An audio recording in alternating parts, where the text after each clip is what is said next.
the very dangerous people from Iran.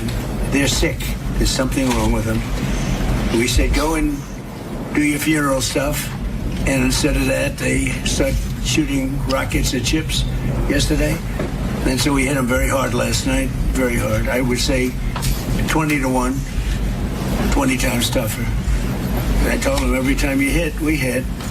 And of course, they're dirty players, so they go after everyone, probably including me. I've been number one on their list for years. And they're a bunch of scum, you want to know the truth. They're scum. And so we don't like them. I don't like them. And they're evil people, and it's the denuclearization of Iran. And we're going to denuke it. We're not going to let them because they're crazy, and they can't have a nuclear weapon. And they go around killing people. They've killed thousands and thousands of our soldiers. They've killed hundreds of thousands of innocent people. They had the roadside bomb, Soleimani. I took care of him first term. And that was a big thing because I think they probably would be a lot stronger had he been around because he was a bad guy, but he was an evil genius, but a bad guy. And he was the father of the roadside bomb. The roadside bomb is a bomb that goes on when you're driving your little vehicle around, and it goes on and you have no legs, no arms, and no face. And they've killed thousands and thousands of people. Even the SS Cole was theirs. You know, if you remember that disaster. Yeah, there we have the president of the United States. A couple days ago, we've been attacking Iran. Iran is trying to figure out what to do next. And here we are back at it again. And sometimes, you know, the great disruptor has to disrupt. Sometimes the president just has to roll.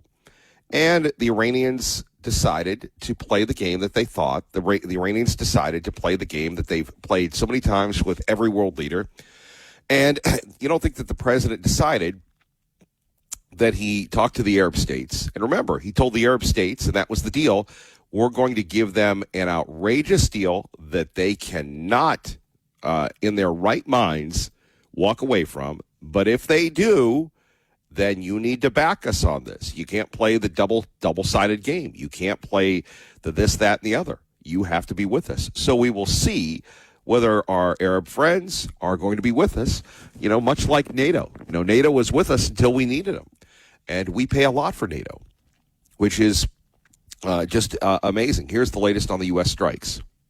U.S. Central Command confirms a second consecutive wave of strikes targeting military infrastructure in southern Iran, also coastal Iran. These strikes have been described as more aggressive than the initial wave that we saw earlier this week, sparked by attacks on commercial ships in the Strait of Hormuz. Tehran has responded by targeting neighboring nations, including Kuwait, Bahrain, and Qatar. Now, Iran taking up much of the talk in Turkey, where President Trump just was for the NATO summit. There he said the fragile ceasefire deal signed last month is over. Yeah, they haven't really given us a choice, and they've really decided that they're going to play tough guy. Now, how deep do they go? We can go deeper, and that's where the media, that's where the liberaloons, that's where everybody else has to determine what they want to do. Do they want to live in a world where the mullahs run wild, where the mullahs run free, where the mullahs can kill at any time?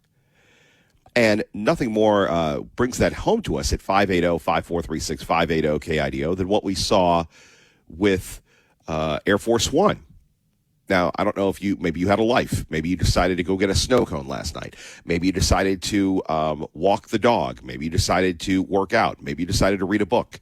But the big story last night was the president leaving Turkey. He took the old Air Force One to England, and then he got on the new Air Force One. But because, and it's interesting, the New York Times broke this story last night, and you're going, Kevin Miller, you silly little loon, why are you watching or reading the New York Times? Well, you know, people like to leak to the Times, people like to leak to the Post, to the Wall Street Journal.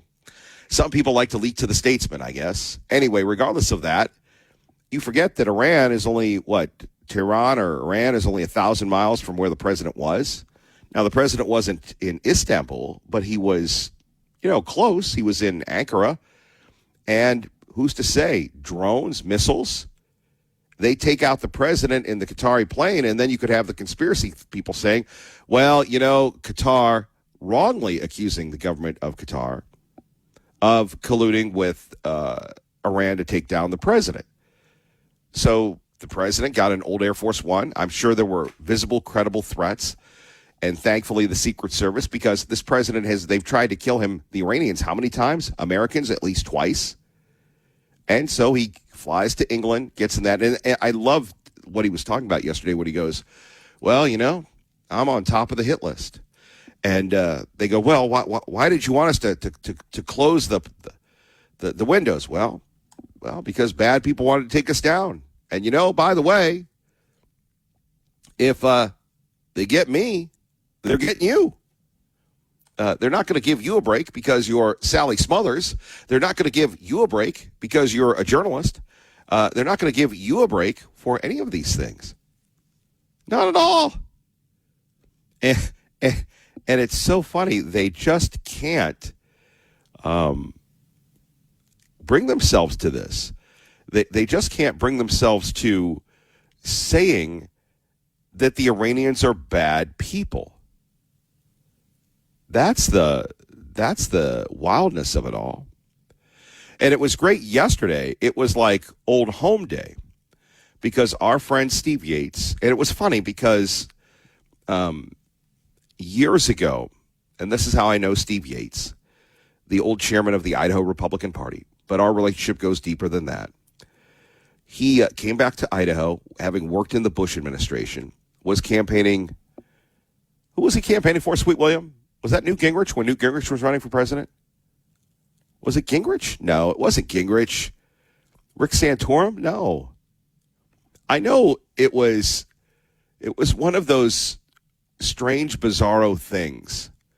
Like, where was Mr. Walling at? Oh, he was in Sacramento and he ran into John Fetterman. I don't know if that's ever happened to you. You're on a plane, you're on a bus, and you run into people. If you go to Washington, D.C., and you're on a certain flight, I don't know if it's the same flight. It's the same flight that our congressional delegation takes. And if they're listening right now, maybe they're smiling. And you'll see Russ Fulcher. You'll see, at the time, Raul Labrador, Jim Risch, Mike Crapo, Mike Simpson. I can remember I was in the back. I was in the back with the commoners coming back from D.C. So anyway, Steve Yates and J.D. Hayworth. And if you remember the name J.D. Hayworth, you remember a lot about politics. J.D. Hayworth was this firebrand congressman that hosted Crossfire, that was a talk show host. Our old friend Jason Wilmot hired him in Phoenix. He was on his way, and then he was not. And he does fill-in work. Great guy. Love J.D. So somehow they showed up in Idaho, nobody giving them the time of day. I did that. So J.D. is hanging out with Steve Yates. We go to the Ram. We develop a friendship. Mr. Yates runs for chairman of the Republican Party. We have him on all the time. He runs for lieutenant governor. Doesn't buy radio.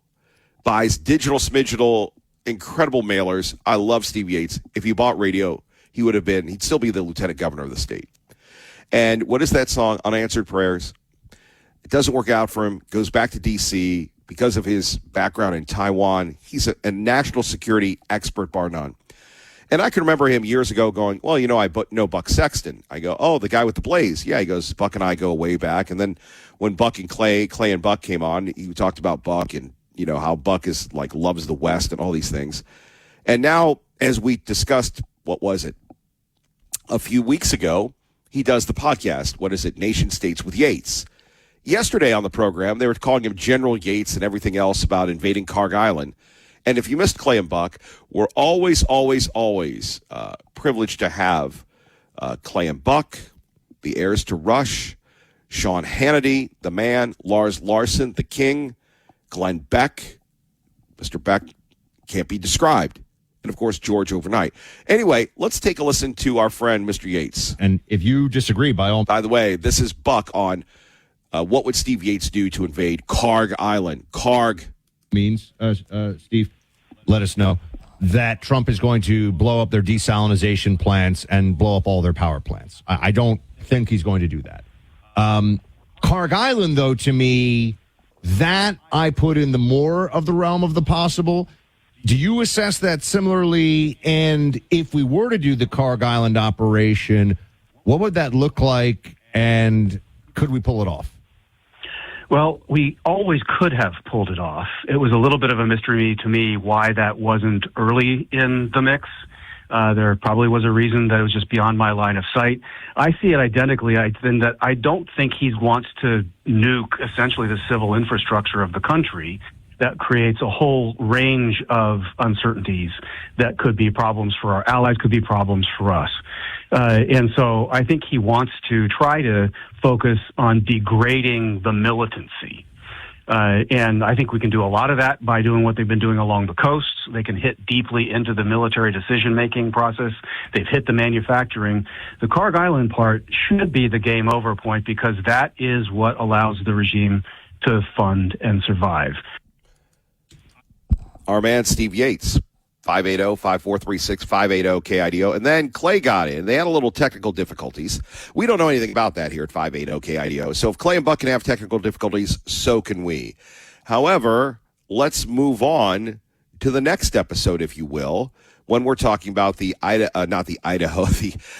the Iranian Revolutionary Guard. Trump says, Steve, that he can no longer trust in any way Iran. What happens now? What is the next step so far as you can see it? Well, Clay, I mean, really, for a lot of us that have deep experience in this, we're not surprised at the president arriving at this point, but can sort of forgive him for having been impeached multiple times and butchered by the establishment, that he wants to experience some of these things for himself. When he's asked why he said that the negotiations were going well before and why they're so bad now, he says, because I got to know them. And I think he did. And so I think he's arrived at the correct judgment. We had lifted some of the economic pressure temporarily. The Treasury Department put that back on yesterday. The president made clear we're hitting them last night and tonight. And so I think we're back to basics. The main question is, how much further can we degrade the IRGC? That is the Revolutionary Guard. That's the most radical element that has military capability. And he's trying to beat them down into a place where we can maybe get some kind of a management routine. Yeah. Very, very good point by Steve Yates there. Very good point. And like I said, you never know who's going to be on those shows at 580-5436-580-KIDO. Our friend Steve Yates from yesterday's Clay and the Buck. Remember, they're on today at 10 at 580-5436-580-KIDO, otherwise known as KIDO. So President Trump on the plane on the way home, and okay, so he called it the Islamic Republic of Iran. Okay, he did this. Have you ever worked too much? Have you ever just worked too much and you just said, we're going to do this, that, and the other. We're going to, you just keep rolling. You just keep rolling no matter what. And that's what the president does, and you're not going to be able to tell him to stop. So, again, yesterday, here we have the media. Well, why did we close the windows? Why are we all on the old Air Force One? Because the bad people are trying to kill us. You know, the bad people, the Iranians. Do you know why they had us close our window blinds? That was not usual. Well, yeah, because you're probably on a dangerous flight because of the sleazebags that we have to deal with. So you think that Iran was possibly thinking of trying Well, I mean, if they asked you to close your windows, probably they feel that way. They didn't ask me to close mine, but if they did, I would have done it. No, these are sick people. So I could see something like that. I still like it. If they're coming to get me, they're coming to get you. And if they're coming to get you, it means they're very bad people. So why in the world are we doing these crazy things? Oh, speaking of crazy, you can send your thank you cards to Amy Coney Barrett, because now the president on Truth Social is saying signs and billboards are being put up all over the southern border and Mexico advertising birthright citizenship with delivery starting at $4,000. Likewise, signs are going up all over the country. Billions of dollars will be lost on this. He's right about that. He is totally right about it. The president of the United States. And we are right to be with you. Do want to thank our friends at Peak Health Idaho, Dr. Eric Lyle, when we're talking about health, when we're talking about fitness, when we're talking about being preventative, when it comes to cancer, when it comes to heart disease, when it comes to so many things. Dr. Eric Lau, I'm working with him. And, you say, well, Kevin Miller, you've lost a lot of weight. I have. And I've started working with the protocol with Dr. Lau. We've done the cardiovascular testing, the early cancer screening.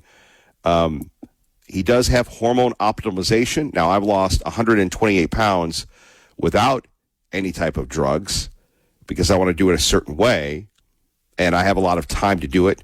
They have a personalized weight loss plan, comprehensive biomarker analysis. As I've said about this to other people, Dr. Peter Attia, before he blew himself up, has been an expert in this. VO2 max, IV therapies for improved recovery, nutritional optimization, which I'm very excited to do because my nutrition has been on YouTube.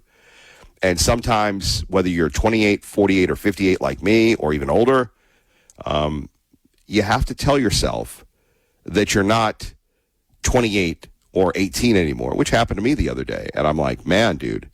But doing it, we talk about the long game, longevity. That's what it's about at Peak Health Idaho. And I will tell you, when you go to the facility, it's great. It's I call it the Tommy Alquist building right next to Top Golf. Very cool, comforting, very warm, and very thorough, whether it's Beverly, whether it's Sean, whether it's Dr. Lyle. Give them a call today, 683-7325, 683-7325. Book an appointment in the heart of the Treasure Valley, right there in Meridian, and go there. And, again, it's proactive wellness. And if you don't know what that means, do you want to live longer? Do you want to have a better life? Maybe you're like me and you're thinking, man, I haven't run in 20 years. I'm at the height of my obesity, my morbid obesity. I'm still obese. I was 367 pounds, and I kept telling myself, well, if I get to 400, then I'll start. And again, as you know, I had my heart scare, still have that every day, and I couldn't wait anymore. And so it took me 2 years to get down to the lowest that I've been in the modern era, the lowest I've ever been in Idaho in, 40 years, and that is 239. But I did, again, I could keep going and maybe have some success, but I want to do it the holistic way. I wanted to share it with you. And we've already produced 2 hours worth of videos. We'll be releasing those soon. We'll be documenting the process. And people say, well, Kevin, how's this different from other programs? Because it's led by nurses and doctors. And, you want to look better, that's great. But if you want to be healthier, there's a way. We had a test. And it's funny, you take these tests and you go, oh, I don't know if we're going to find out if it's good or bad for me. It's a great starting point. And then to be totally transparent. And I'm talking with Dr. Lagos, you might want to try these B vitamins to help with this one thing that your other test didn't pick up on. So again, Peak Health Idaho, call them today, personalized healthcare, concierge service, really to not only increase your performance, but to get you, on the road to wellness. 683-7325. Please tell them Kevin Miller sent you. Peak Health Idaho, Kevin Miller, 580 KIDO. Here's the thing. Who doesn't love a yellow school bus? Right? All right. It seemed good at the time. Bad, Sweet William. Bad, Sweet William with the bad audio. Okay, let's go to Enoch or Knock Knock or hello. Good morning. Welcome to 580 KIDO. Good morning, Kevin. How are you doing? Welcome home. Yes, it's a great day. All right, I came here just to talk about D-Flock, Meridian, Idaho, and the flock cameras. My man. Well, hold on. Yes. Please, bring it home. Yes. Okay, so I have a big problem with the flock cameras in some way. So the police have already used them and abused them in over about 21 different states and counties. And the way they have misused them is literally there are 21 officers, all have pled guilty to stalking charges for using the readers to literally track and stalk their estranged wives or other family members. And they use it to look up their old ex-girlfriends and then follow them, basically. And some are minor, they just look up. But some of them, in Sedgwick, Kansas, in 2023, Police Chief Lee Nygaard, he resigned after using the flock cameras to track his ex-girlfriend and her new boyfriend more than 200 times over several months. And the list just goes on and on. I mean, you have Costa Mesa, Riverside County, Orange City, Florida, Shelby County, Tennessee, and all in 2024, 2025. And most of them are using the LPR database to track their ex-wives, and it looks like all of them, one has 800 times on here, that he's looked up. So, I mean, these people are, like, using it for, I think, if you don't, the wrong purposes. What do you think, Kevin? I think that this is something that has woken up people here especially. And if it's one thing that people here like is privacy, and where is the Fourth Amendment? And these guys, everybody just put them in. There was no discussion. There was no public sound off. And God bless the people of Caldwell that said, "Hey, man, we're not down with this." Yeah, and I'm not down with vandalism or anything like that. But I think the fact that someone did do that, it just shows the American people are fed up with it, and I'm glad they're getting fed up early before it's too late. But in some circumstances, it is too late, because what I believe is usually when government puts things in place like this, it is very difficult to get it removed. So if you don't step up like early, like I noticed, we ran through Eagle, Idaho, and sorry about that. I drove through it just yesterday, and we went and basically did a perimeter of the entire city, and we didn't notice one flock camera there. So I'm not sure, but I don't think Eagle has participated in it just yet. No, I believe the flock cameras are in Meridian, Napa, and Caldwell at this time, and I'm sure some people will let us know if they have them in Boise. I wouldn't be surprised if they're in Boise, but I don't believe that Eagle Star, Middleton have those yet. No, I think you're safe where you're at. But no, what I would do and encourage the people all over Idaho is to at least, I don't know what you could even do, Kevin. What would you suggest? A, organize. B, start pressuring the people at the city council, and I'm sure there's a lawyer that would take the case. Thank you very much for the call. Appreciate that. And thank you. We'll be very happy to have this discussion. I think it's worthwhile. Now, on the police side of this, and I love law enforcement, on the police side of this, they're going to say, look, man, this helps us catch missing kids. This helps us catch the bad guys. This helps us catch everything. This is the Patriot Act all over again. Kevin Miller, 580 KIDO. Let's get you to work safely and on time. Side, the right team. The President of the United States back home, and it ain't looking good for the Iranians. The pain has started once again, and it should. Now, a lot of people are critical of the president, saying they gave the mullahs too much money, mullah, mullah, mullah. On the other hand, let's face it, the bottom line here is these folks are bad people. These folks continue to have bad people, and just like the Democrats. By the way, Plattner finally got it. Although you have people like The View that are trying to promote him. John Fetterman had this to say with our own Laura Ingram. I would really call Bernie Sanders to apologize for pushing this kind of predator than anyone he helped him elect. Even those Pod Save America people that pushed that dirtbag, and they dismissed those things in the New York Times article. Maybe they ought to apologize to the women that clearly they didn't believe or they dismissed that. The one thing good point there. I know about Republicans, when we had a very bad candidate and found out, we didn't vote for that person. Yeah, that's Sideways Kid's favorite guy, Kevin McCarthy, former Speaker of the House, talking about Roy Jones in Alabama. We walked away. For better or for worse. Yeah. When Matt Gaetz came forward, we got rid of him. Yeah. The audience is hysterical laughing.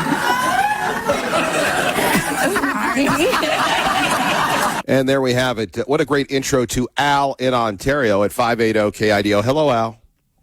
Good morning. Flock cameras, Kevin. So what? Who cares, bro? Who cares? Man, we got college students now. I just read an article. 10-15% of them, they're reading below a 10-year-old level. I didn't say 10th grade, Kevin. I said 10 years old. So what? Who cares, baby?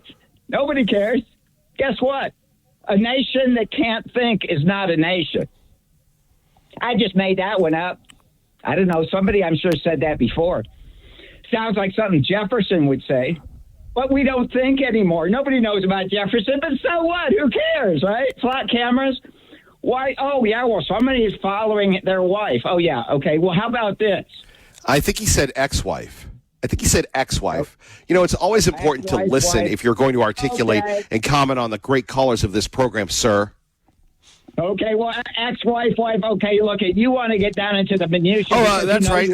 Details don't matter to you. We're all stupid. Please go ahead. You always lose, so you want to get down to the trivialities that don't matter because you don't have any philosophical grounding. So you have. It undermines your credibility, sir. It undermines your credibility. I'm destroying you. So you got to get down to the insignificant trivialities. But we'll play that game. Okay, we can play it. Okay, the reality is this. The nation is in serious trouble. Okay, our government, the ethos of our government is why we... And here we are once again, Al with the report of we're all stupid, we can't read, the government's in trouble, and only Al can save us and his beloved, fatally flawed founder, Tommy Jefferson. Well, I like Madison too, right? I like another loser, Madison.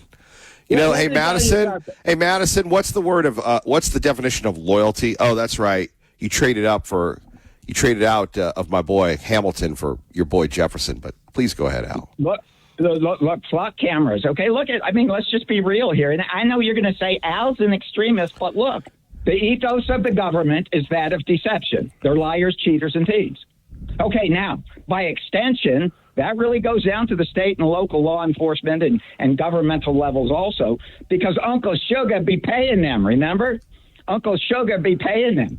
So, yeah, I mean, if you want to give flock cameras to a bunch of criminal types, hey, look, all right, go ahead and do it. But let me tell you something. You know, what we really ought to do is understand the nature of the problem. But we can't because so many just don't care. They don't care, so what? Okay, the reality is when I'm talking to you about the flag, when I'm talking to you about, the skull and crossbones, what am I talking about? I'm talking about America, right?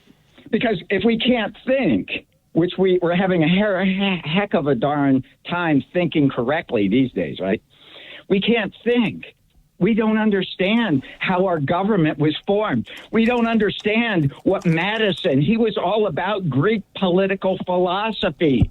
That's what the Federalist Papers are about. That's what our government's about. That's what President Trump was talking about at Mount Rushmore when he talked about Athens, right? He was talking about, do we know how to think? And we don't. But so what? Nobody cares, right? No. And so this is the problem. Hey, man, inebriation, defecation, mastication.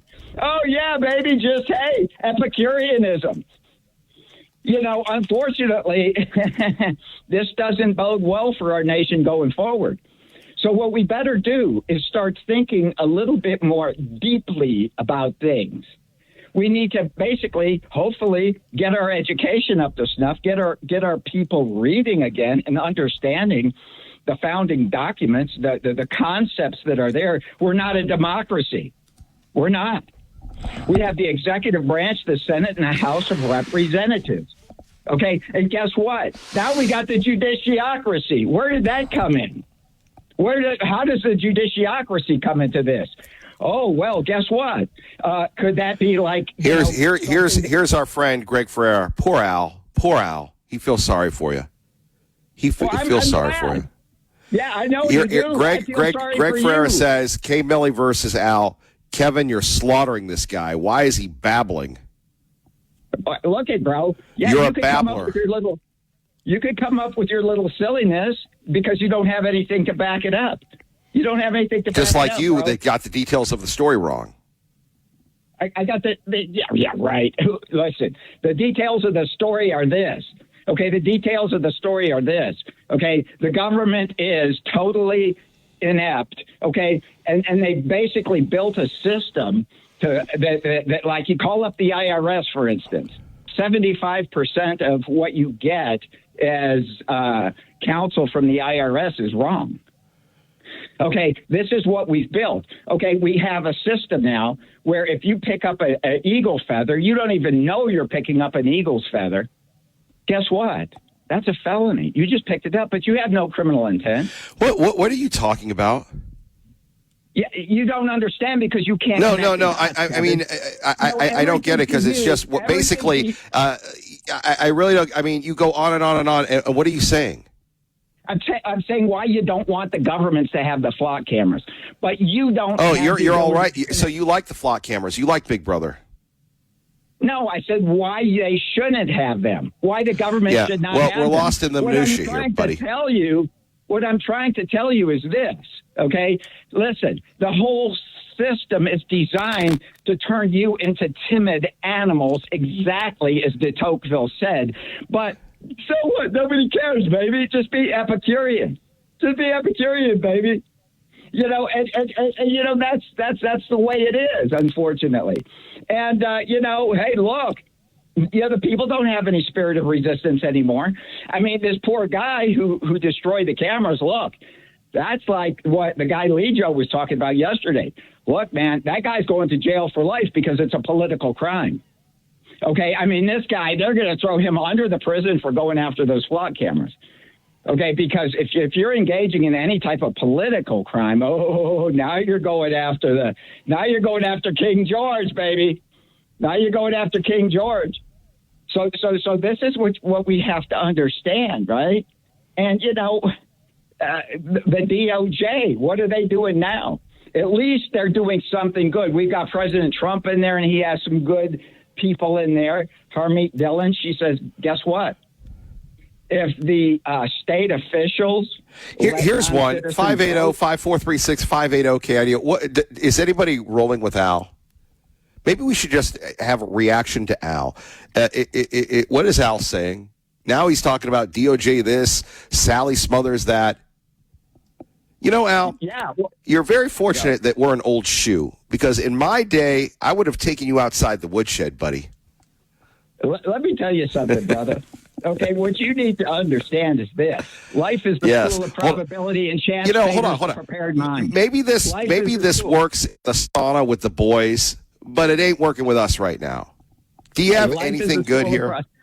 Listen, you compartmentalize everything. You look at everything as like some monolithic. I'm a simpleton. We're all simpletons, okay. Al. What about you? Well, I'm going to tell you about Socrates. I love Socrates. I ain't down with Aristotle. He dissed my boy Plato. You see, here you go again.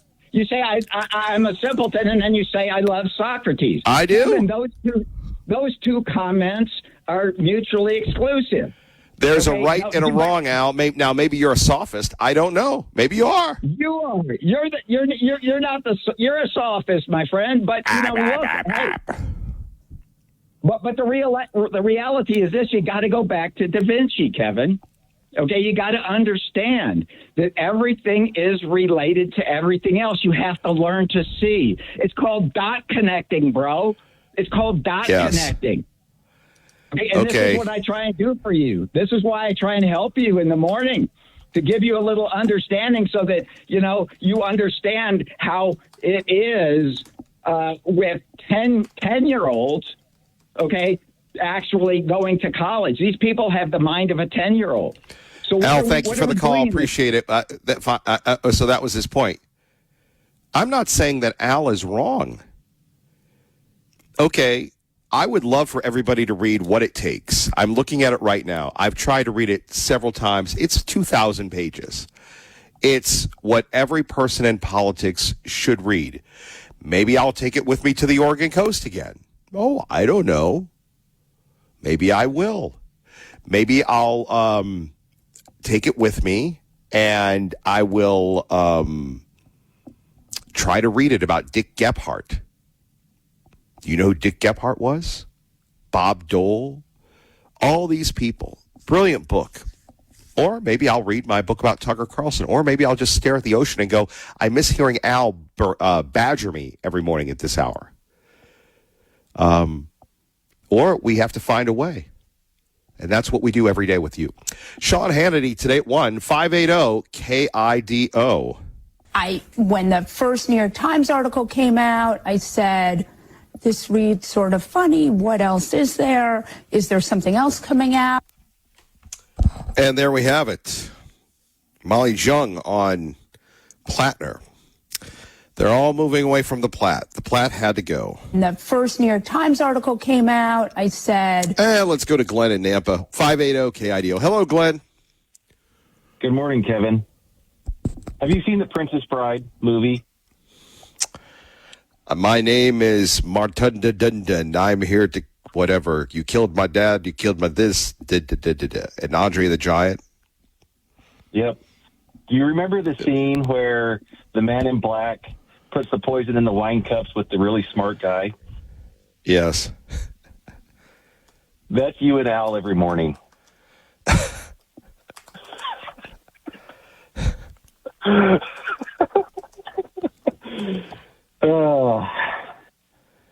That's just how I see it. I love Al. He's a smart guy.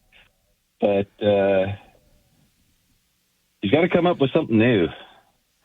Every morning now he's telling us that we're dumb, that we don't understand. I've been a plumber over 30 years. I mean, I sniffed glue for a living for 30 years. What mental capacity do you think I have? I'm just a dumb tradesman. I don't know anything. I don't know anything about life. I don't know how life works. You know, I'm just ignorant. That's what I'm hearing. And I love some of the quotes that Al comes up with. Just shut up and eat your grasshoppers. I love that. But we got to get something new. I try to pay attention to what are you saying to Al directly here? What are you saying to him? We know you're a smart guy, telling us that you're smart. For the princess?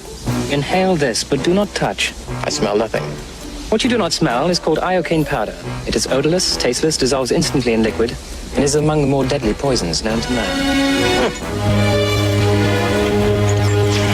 All right. Where is the poison? The battle of wits has begun. It ends when you decide and we both drink and find out who is right and who is dead. We should play that. We should play that before Al every time.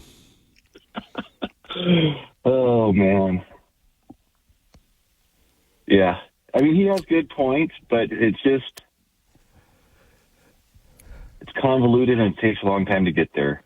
No, I love Al today, and I love Al every day, and he gets it, but it's like, bro.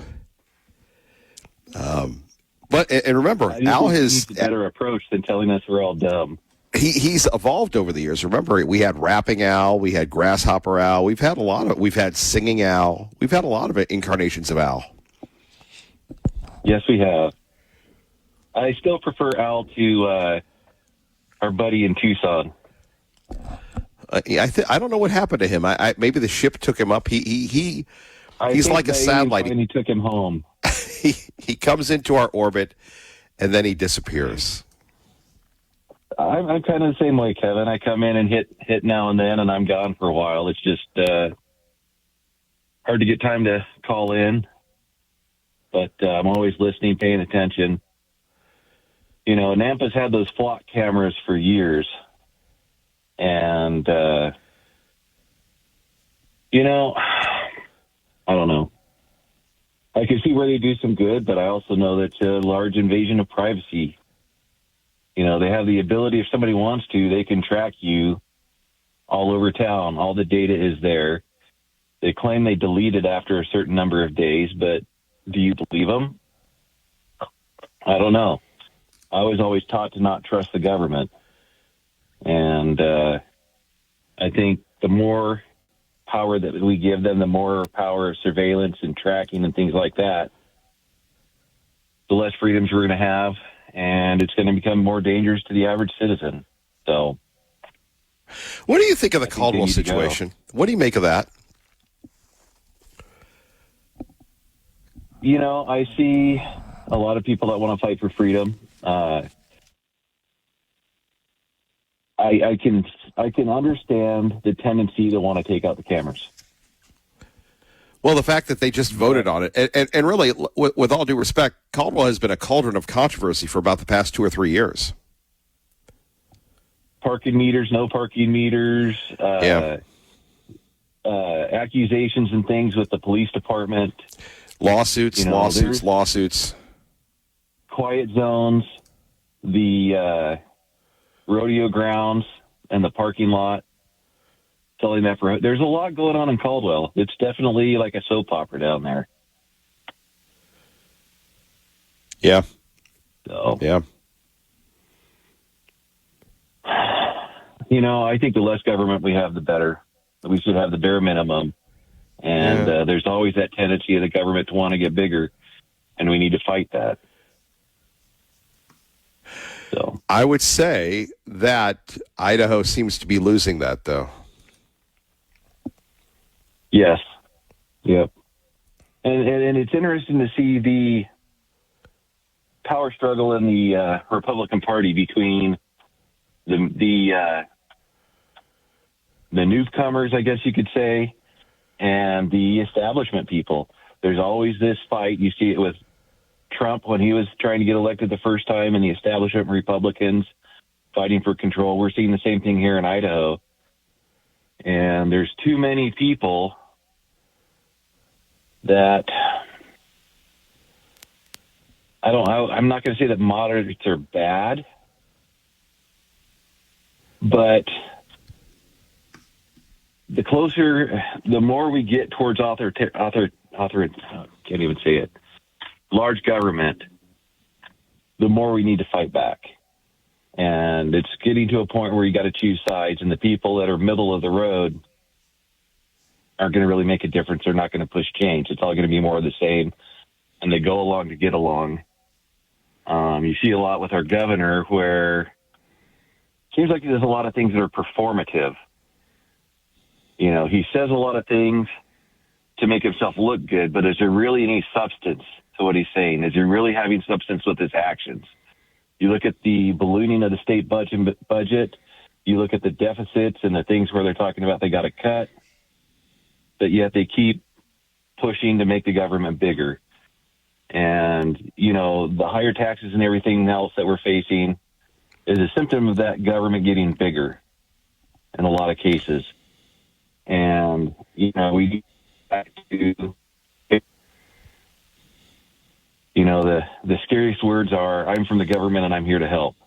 Because a lot of times the government is the problem. It's not the solution. So. Glenn, great point. Great to hear from you. God bless. Got to roll. Kevin Miller, 580 KIDO. Thank you to this hour's sponsor, Window World Boise, windowworldboise.com. Get your windows today the right way. Window World Boise. Kevin Miller, 580 KIDO.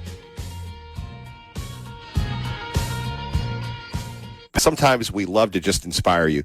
Could you imagine this ad running in Idaho? It's from our friend Marsha Blackburn. And you're going to go, who is Marsha Blackburn? Well, she's a graduate of Mississippi State University. Senator Marsha Blackburn, I had a chance to work with her when I was in Nashville as a talk show host, and she was a congresswoman. And one of those dyed-in-the-wool conservatives, another person leaving Congress. And we're seeing a lot of that, but she's not retiring. She's basically going to be the governor of Tennessee. Check out this ad, though. Would this run in Idaho? How hard am I going to crack down on China? Well, here's a clue. Marsha Blackburn worked with President Trump to take on communist China. As governor, Marsha will fight to protect Tennessee land from Chinese front companies, close loopholes, and hunt down every communist who tries to defy us. It doesn't take a fortune cookie to figure it out. Here in Tennessee, we're going to stop communist China and protect Tennessee land. By the way, let me give you the visual. And one of the mistakes I made early in my career is that I thought everything was as relative culturally as the American South.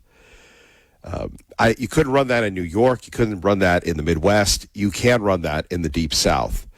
So she's at a Chinese restaurant, and she's smashing fortune cookies. One more time. How hard am I going to crack down on China? Well, here's a clue. Marsha Blackburn worked with President Trump to take on communist China.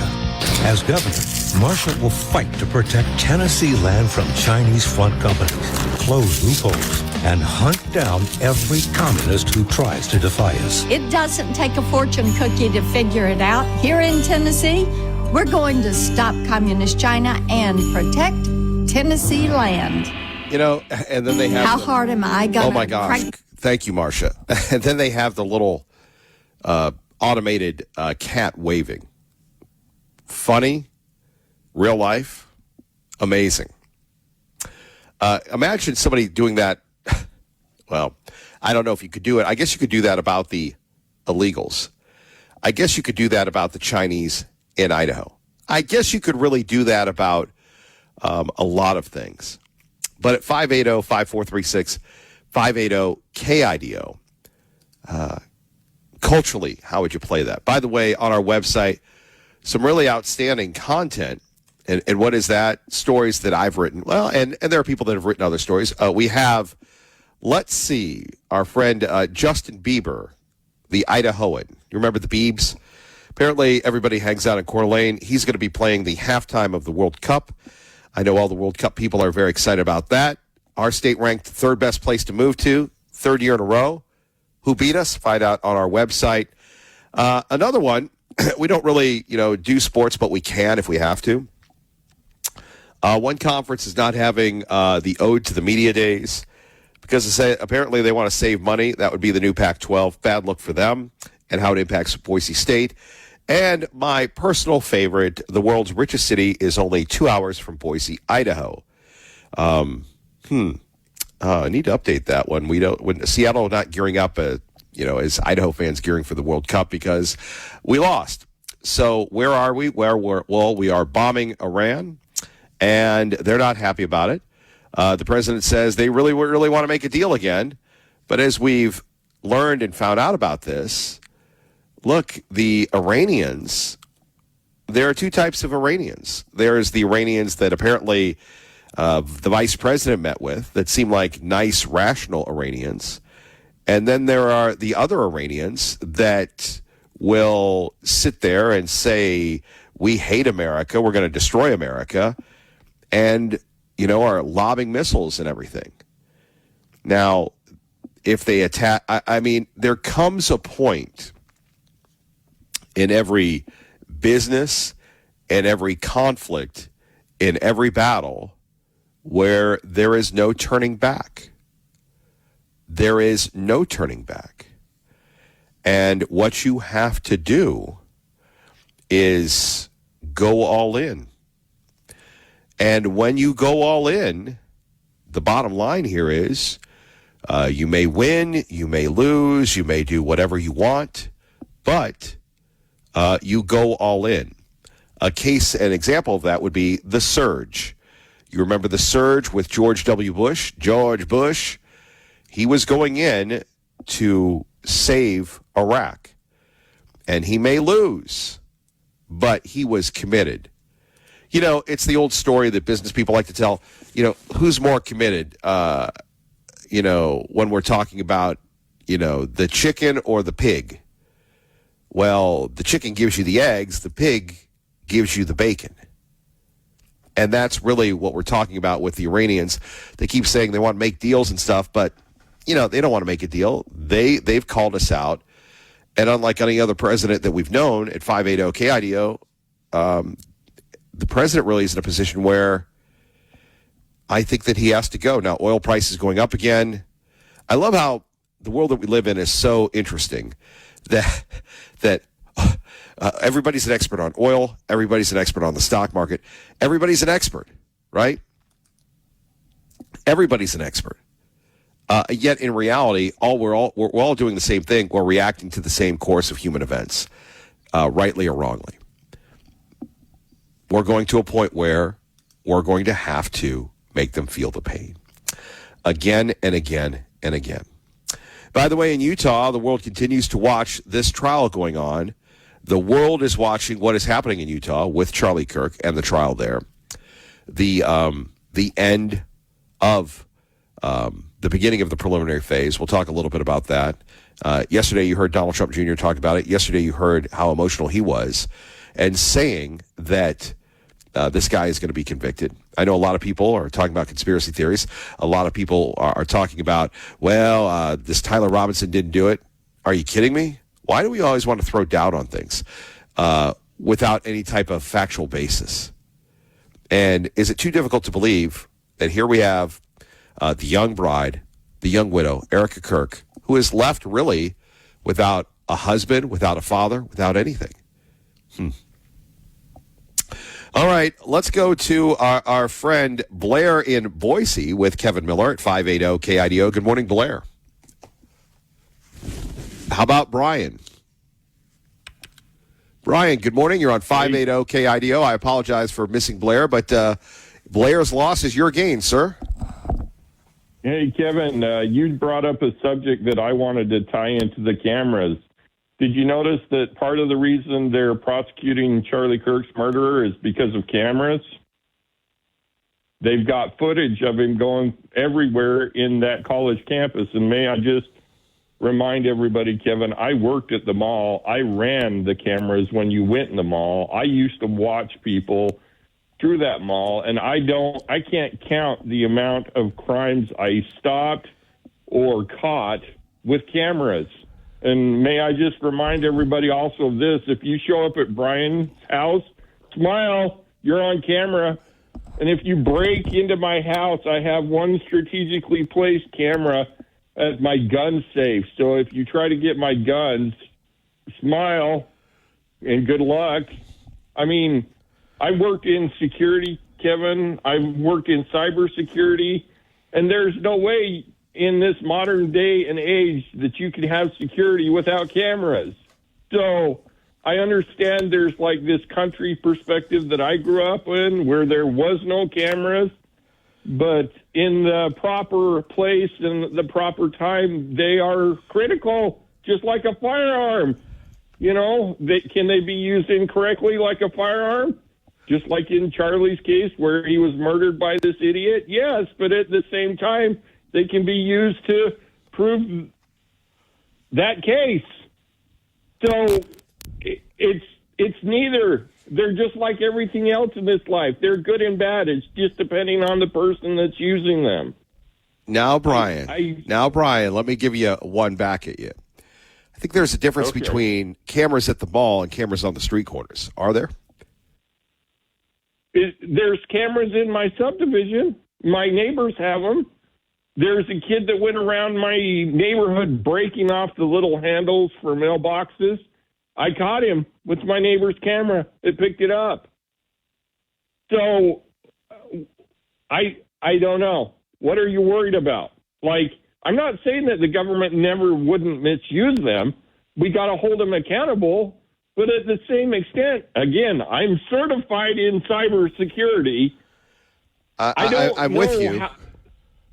It's the biggest deterrent in the world other than a dog and a gun.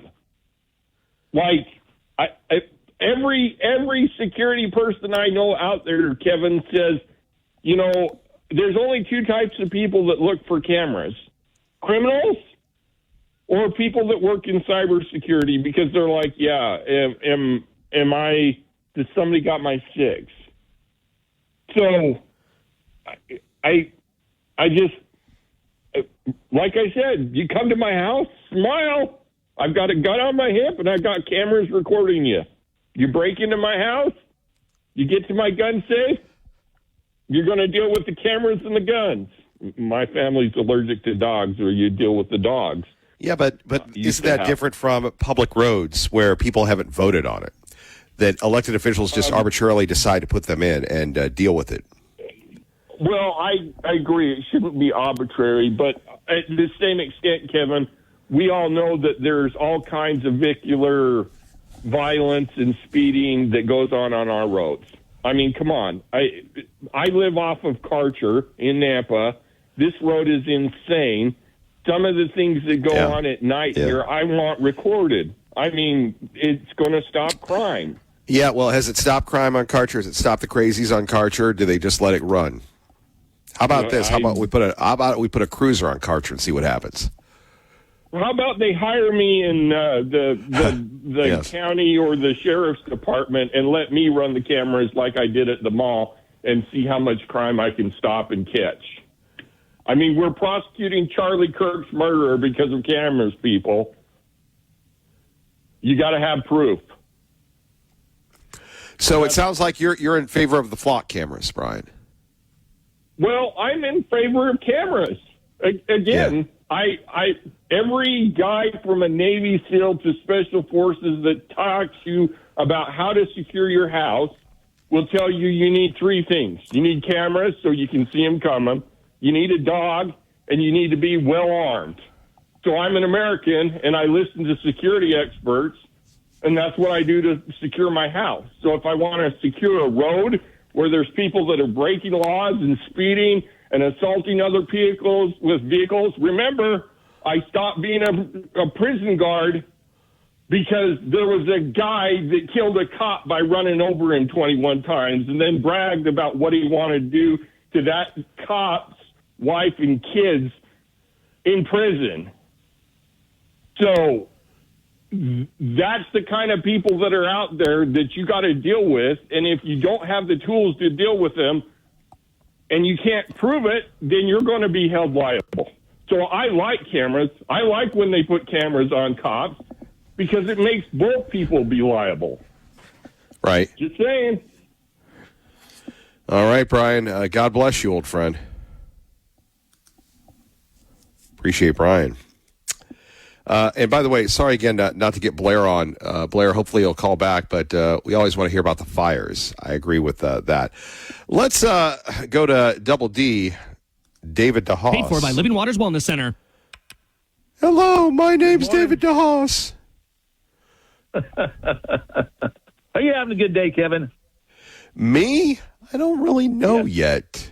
For some reason, I have I don't want to say it's naughty, but I love to get provocative with you. But please go ahead, sir.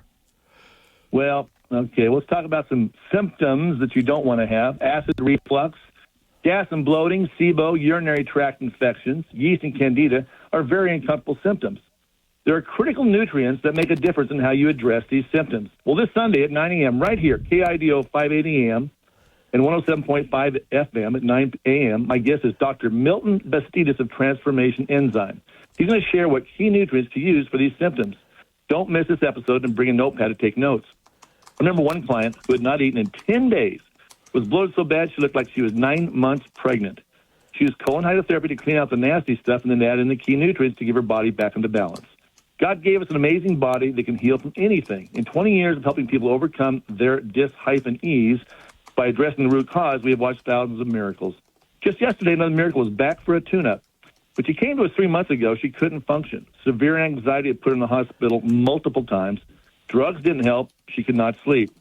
Today, she glows and always has a smile on her face. Her kids have their mom back.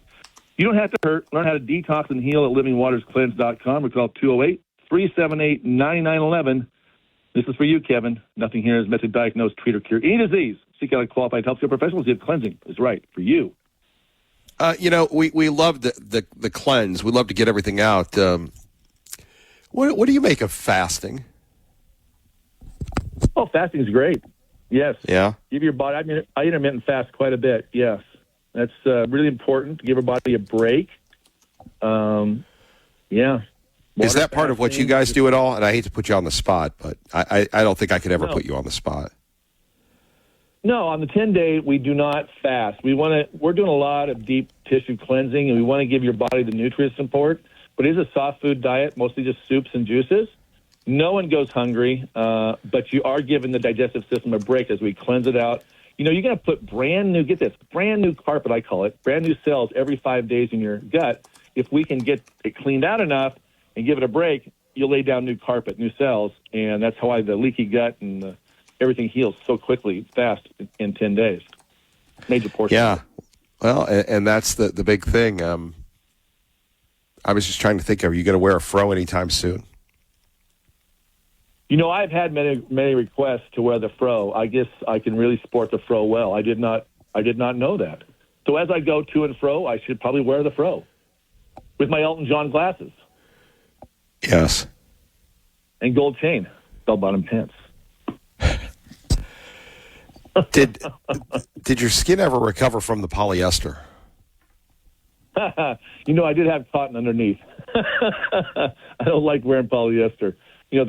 All the chemicals in it. But yeah, it was so much fun. I can't believe how many people actually recognized me. I thought I was pretty well disguised. Well, I think you outed yourself when you put it on social media.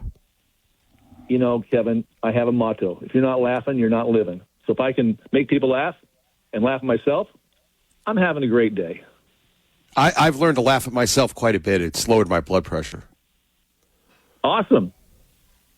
Yes. Well, I guess that's it. I threw you something, and I couldn't give you anything good. So you're like, Miller, what are you giving me to work with?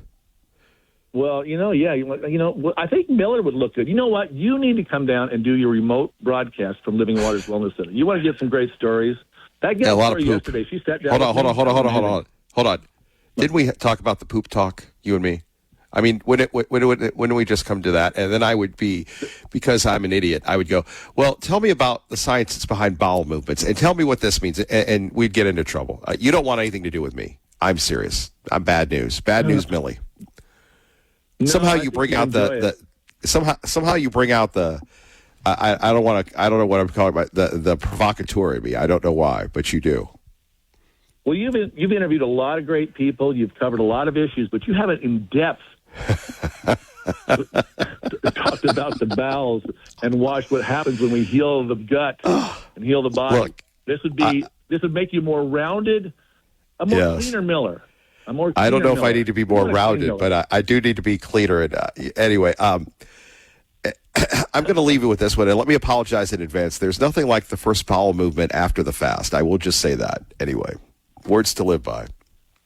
There you go. Get that fiber. Yes. David DeHaas, finally, your website. LivingWatersCleanse.com. Watch the video, The 4 Natural Laws of Healing. Everyone should watch that. We can cut sick care costs by 50% just by watching that video and taking action. Let's do it, America. Let's do it, America. Take action. David, thank you. Have a blessed day, my friend. Paid for by Living Waters Wellness Center. Wow. How do we respond to that? We'll get cleaned next. Phone numbers here, 580-5436. 580-KIDO. Remember, some great stories on our website. If you miss any portion of the program, you can get the podcast. We want to thank everybody in Seattle, Portland, Los Angeles now is showing up very, very well. Salt Lake City, no surprise there. One of our strongest cities. Tyler, Texas, Miami, Florida, Indianapolis continues to show. So thank you for listening. By the way, the President of the United States. Brent Crude is up slightly today on the announcement that we hit them. Anytime we hit them, it goes up a little bit, $2. Is that what you mean? Is that what you meant when you said that we might see oil prices lift a little in response a little to? Bit, yeah, $2, very little. It's down from, let's say, $135 down to $69. It's dropping, and everything else drops. As oil goes, so goes everything else. But anytime if we hit Iran, oil goes up a little bit. There we have it. We'll get your reaction next. By the way, Bonnie Tyler, dead at 76. That iconic song, Total Eclipse of the Heart.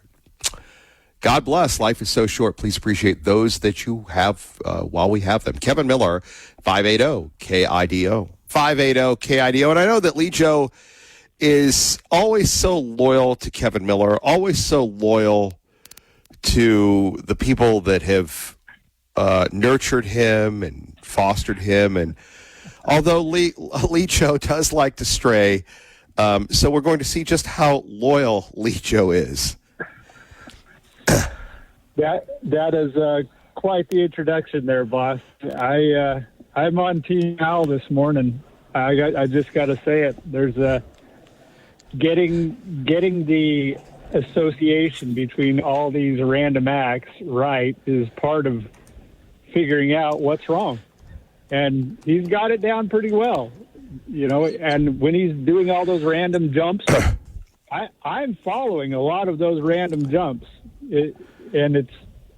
I'm just saying, when you link the FBI to the source philosophy that causes the problem, that's good points to me.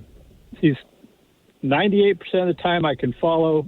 I get what he's trying to say. It's the repetitiveness of, you don't understand, or you got to understand.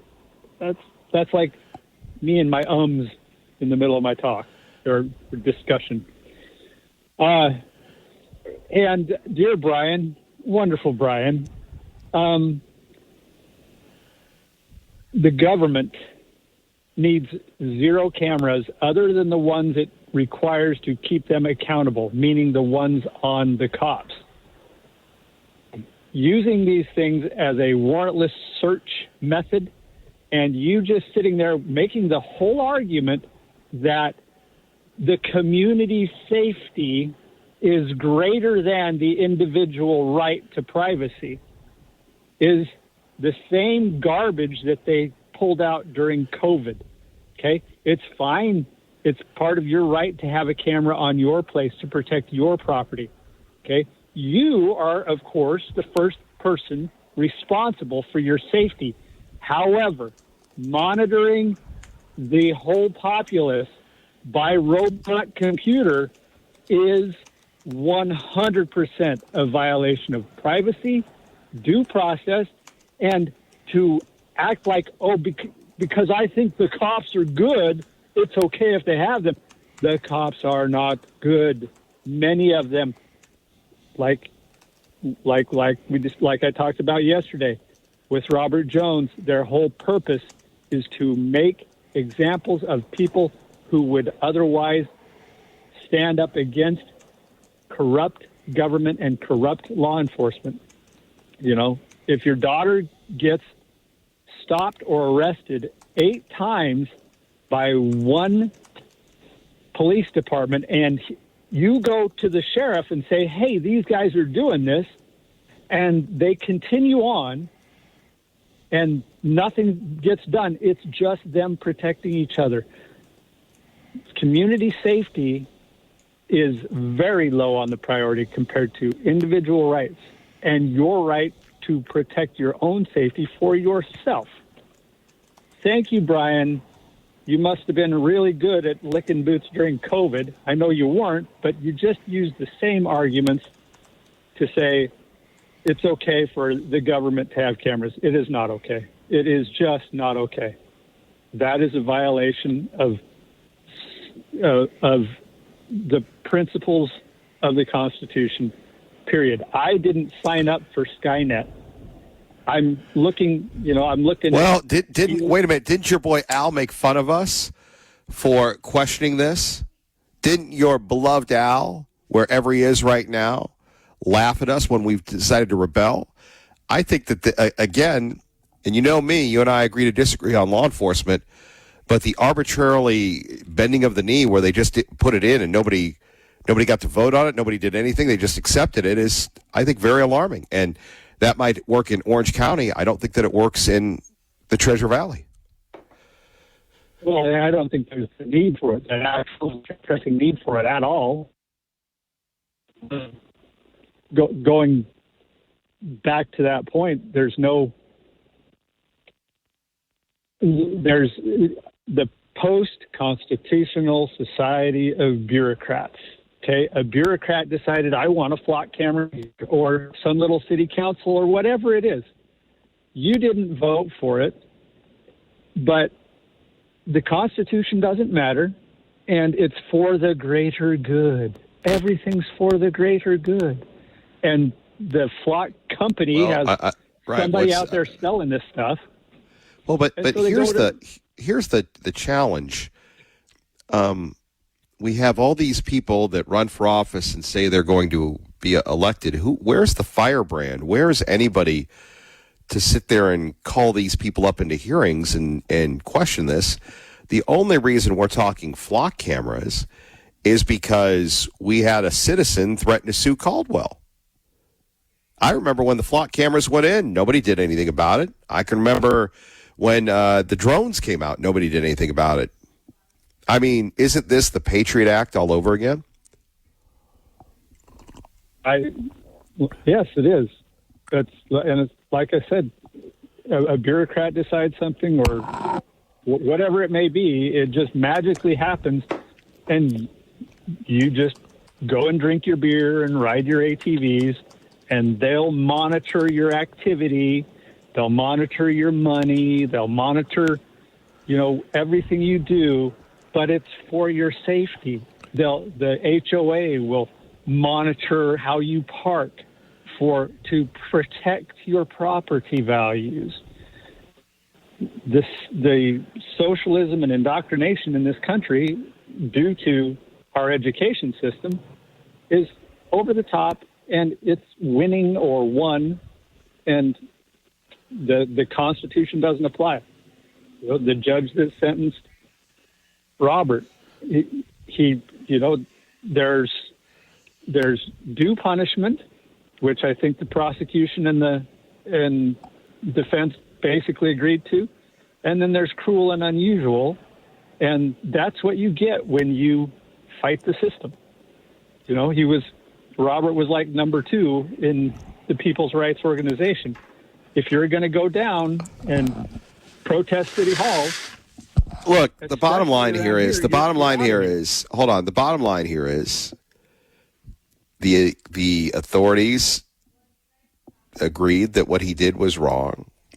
As you've said, the judge made a decision.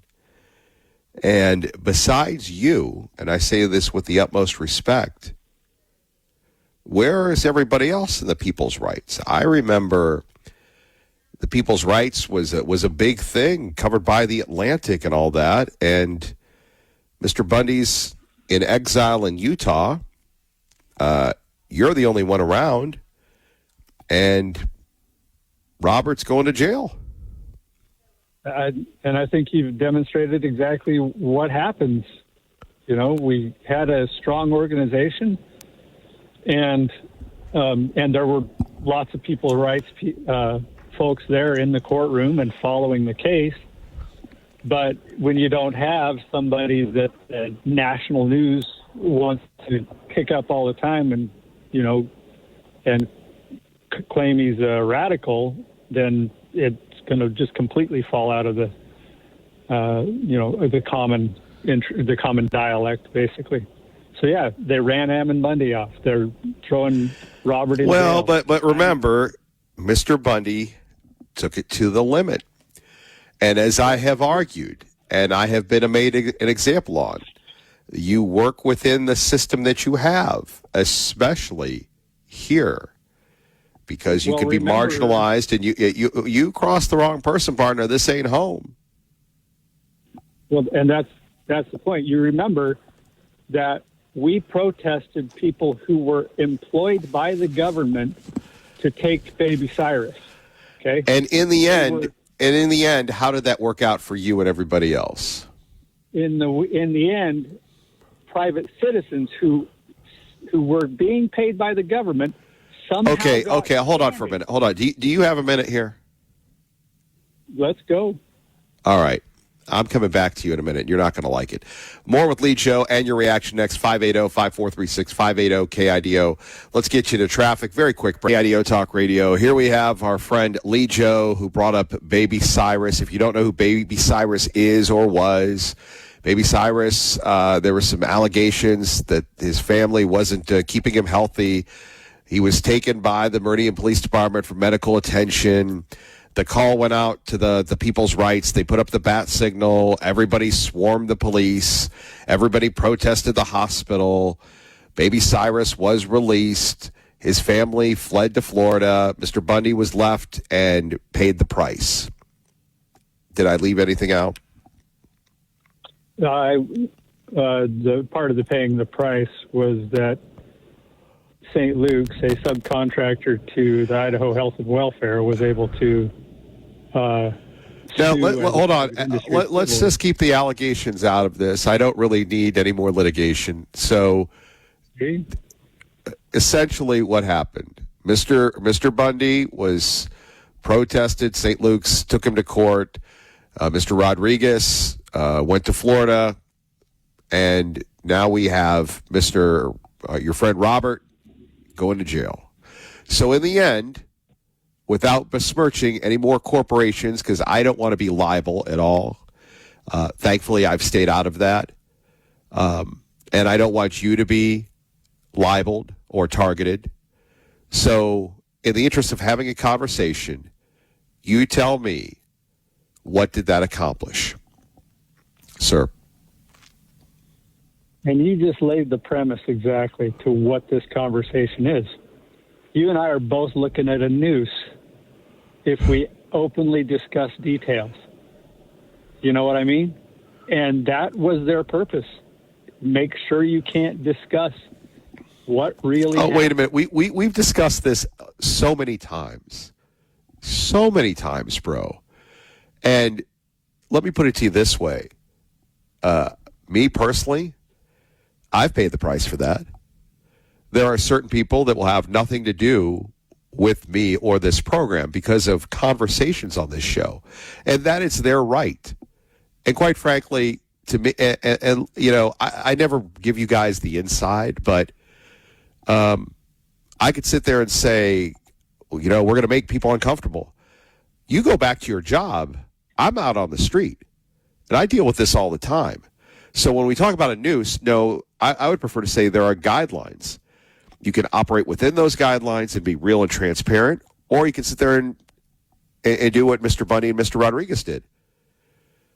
They chose another path. And I've told Mr. Bundy, I go, dude, you picked a battle that in the end, if you ask anybody objectively, he lost. Was it worth it? Did anything change? I would just say that principles were stood up for, and they were taken down for standing up for the truth and principles, and that can't happen around here. So if that was the case, why would you leave? Why would you flee? To Mr. Bundy's point, he didn't. He fought. He lost, although he didn't go to court. Because when you look at what you're up against, you see the monster you're up against. Well, then you don't kick. Then you don't kick the monster. And then the corruption in the system. I think it was a good job of demonstrating the existence of the monster. Yeah. Lee Joe, thank you. Lee Joe, I love you. Thank you for the call. This is where Lee Joe and I agree to disagree. And here's the deal. Maybe for us, I go back to, Lee Joe and I, and it's a privilege. It's not a right. It's a privilege to be able to speak as openly, as freely as we have. But on the other hand, when all we do is bag on people, and I've had to learn this personally.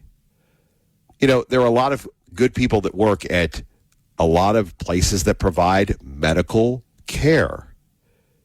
You may agree with them, you may not agree with them, but that's what makes America great. We always used to criticize the left for being intolerant. Sometimes we on the right are the same way. And look, let me give you the details. So again, during the pandemic, I know we have a lot of new people that have come into the program. This place, again, was the place to be, the place to talk. We always are. And you had Ammon Bundy, who was getting, and here's the deal. You can either be successful or famous. I've been famous. I've never been successful. Mr. Bundy was famous, and he ran for governor. He did all these things. And the media loved Mr. Bundy until they didn't. And you protest outside St. Luke's, an institution has a right to protect itself. And Lee Joe and I agree to disagree. When you had a former Ada County commissioner, you had people surrounding her house. Not acceptable. You have, and look, just like you have the Antifa crowds doing this to the right-wing people, you can't do those things. And the system fought back. Now, again, Lee Joe's giving us his version of the coverage. I'm going to say allegedly. And so the Meridian Police, law enforcement, take these threats very seriously, because this wasn't the first time that somebody had gone to a police officer's house. They take those threats seriously, and they should. And so Mr. Bundy was sued in court civilly, and I think it started at like $1 million, and then and like I said, when you take on someone who's played in the NFL, they will tell you when to stop. And then it went to $10 million and $25 million, and he pled his case. It didn't work. He was on the loose. Nobody went to get him. They had a big rally in Emmett, and the state is very smart. Unlike Oregon, unlike Nevada, they're going to wait people out and de-escalate it. And they did. And then Mr. Bundy had no choice but to move to Utah. Now, unlike everybody else, I covered under Ammon Bundy in Nevada. I went there. He was the nicest person that I met there, including the guys that pulled the guns on me in that standoff. I went to Oregon, right next to his brother Ryan and Lavoy Finnegan. But there comes a point when, and I was talking to a gentleman yesterday, sometimes, and Tucker Carlson learned this the hard way, you can't be a useful idiot. We may be idiots, but we're not useful idiots. We don't allow people just to come on and da-da-da-da-da because that's irresponsible. You can do that online. You can't do that in broadcasting. And like I said, unfortunately, we lost a lot of relationships. Maybe we were going to do that anyway. It's been well documented. People accusing me of this, that, and the other. And then I have the loons on the right calling me a lib, which is because, again, we don't believe that marijuana should be legalized. We do stand on no legalization of pot in this state. We don't want that here. And I will tell you, I'm most likely the only talk show host that will say that. And I'm proud of that. Because you have to have principles. And that's why you're always welcome. So, and again, I love Lee Joe, but, in the end, you lose. Look, I can tell you how right I was in Pittsburgh, Pennsylvania, but in the end, I lost. I won because I came here and discovered you, but I lost. And if you can't see that, is it really worth the legal expenses? Is it really worth all these things? Hold that thought. I'm going to talk about that. I because I've dealt with attorneys lately. Let's go to Ron Grant, who joins us now at 580 KIDO. Good morning, Ron. Paid for by Ron Grant, your safer money specialist. Good morning, buddy. How you doing today? Not bad. Living the dream, and you? Living the dream and trying to stay cool. Well, to do that, obviously, it helps to have money and to keep it safe, Ron. Let's take a look at retirement.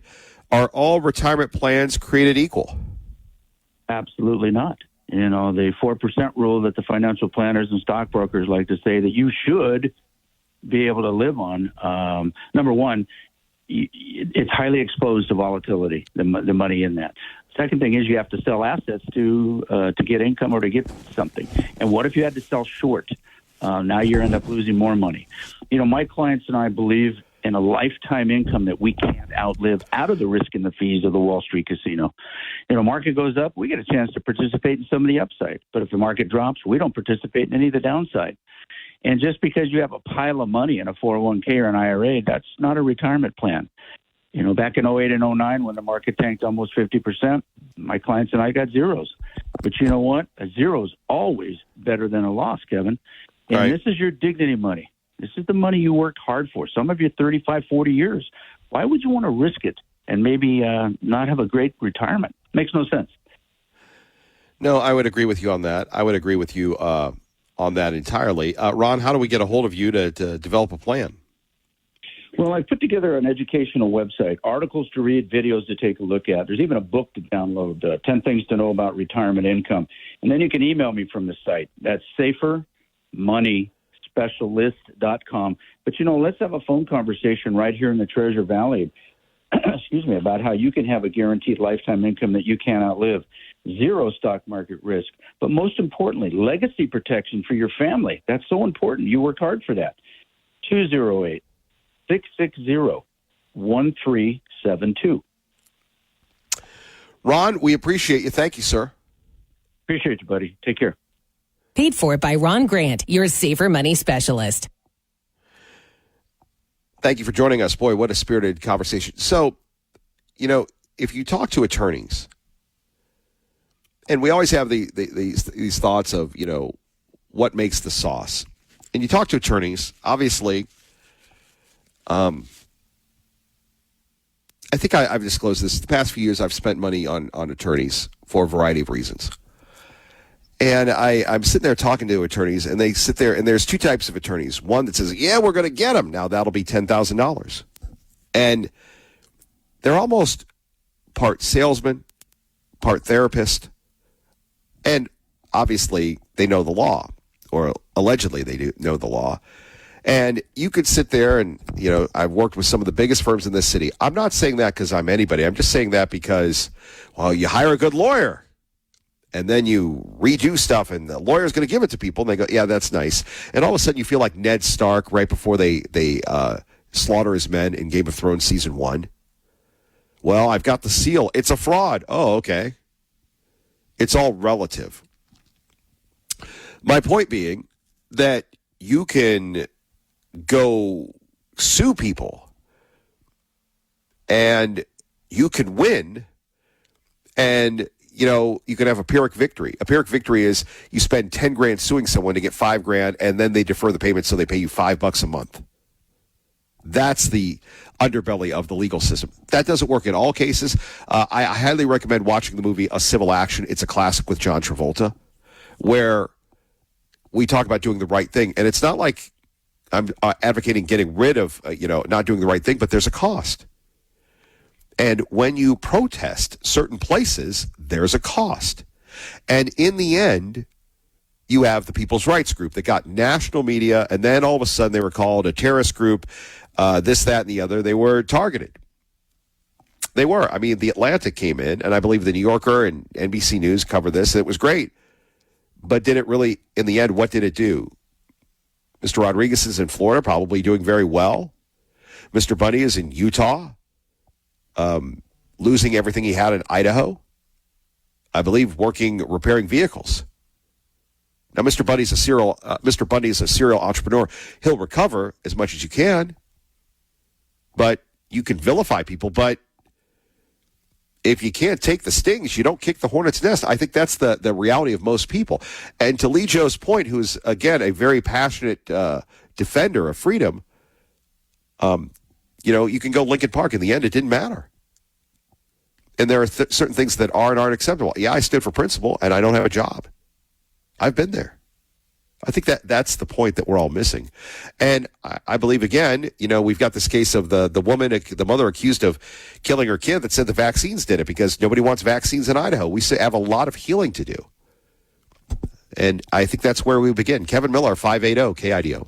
Our website, you can sign up for the Yap Yap Club. You can do all sorts of things.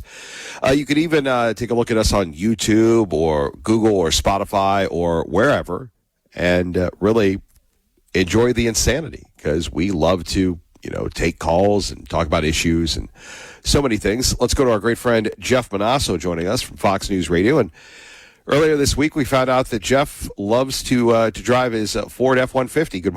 Good morning, Jeff. Hey, buddy. Good to be with you. Good to have you with us here as we continue to roll through summer and, of course, everything else. One thing that is really getting a lot of people's attention is Mitch McConnell and his future. Yeah, speculation continues to grow around Mitch McConnell's health. He was hospitalized June 14th, though an EMS call made public revealed that he was found unconscious. He may have suffered a heart attack in his D.C. home. His team has been tight-lipped in the weeks since, repeatedly sending the press their original statement, which provides little detail. Senator McConnell was hospitalized in D.C., though his staff and aides have also not publicly disclosed the exact medical facility where he's being treated, amid some reports that things are not well for the 84-year-old and longest-serving senator in U.S. history, that he may be brain dead. Republicans have pushed back on that, saying they've talked to him. He's recovering, seems to be doing well. CNN's Scott Jennings also trying to squash that rumor this week, saying he had about a 20-minute conversation on the phone with McConnell. Then McConnell called him, saying he's recovering, appears to be doing well based on that conversation. Though now Kentucky Governor Andy Beshear he's not demanding proof of life, but at the very least, he's demanding an update on Senator McConnell's health, saying in a statement in part that allowing speculation to continue in the media is not fair to the senator or to Kentuckians, and that it's his hope that this provides the senator the opportunity to share the information that he's okay, recovering in a transparent manner, direct from the source, that he wishes him a safe and speedy recovery. Boy, you go to Mitch McConnell, and, people talk about the president and the Supreme Court, but it was Mitch McConnell that made all that happen. 100%. And, he has said that he called it, in 2016, he called it one of the most consequential things he's ever done in the Senate. And when he declared that the Senate wouldn't consider a successor following the death of Supreme Court Justice Antonin Scalia during the end of President Obama's second term, which helped change the federal judiciary for a generation. And here's where things could get interesting. Obviously, we know that McConnell's had some health issues in recent years, and he decided not to seek an eighth term. There's a Republican and Democrat in Kentucky that are running to fill his seat this fall. But if a seat becomes vacant before his term ends, under a 2024 state law enacted by Kentucky's Republican-led legislature, Beshear, the Democrat governor's power to appoint a temporary successor, that's been removed. If McConnell's seat becomes vacant prior to August 3rd, Governor Beshear is legally required to call a special election to choose a replacement. If the winner of that special election would essentially that winner would take office immediately. However, if the vacancy occurs after August 3rd, there's no mechanism under the law to hold a special election, and the Senate seat would remain entirely vacant until the newly elected senator is sworn in this coming January, 26 days between now and then. If we don't hear from the senator between now and August 3rd directly, I think that people will kind of speculate that there's some game playing happening here. But look, there are a lot of long-term and short-term consequences and implications should something happen to him. I don't think he'll ever get the credit he deserves for Barrett, Kavanaugh, and Gorsuch. Yeah. Well, he changed the nation's high court for generations because of his decision to not allow President Obama's pick to through the Senate process, and so for sure. Well, and again, the way he just controlled the Senate, I don't think there'll ever be anybody that will ever be as good as Mitch McConnell in doing that. Yeah, he obviously he doesn't. He's no longer the Senate Republican leader. Right. Obviously that role is held by John Thune day to day, but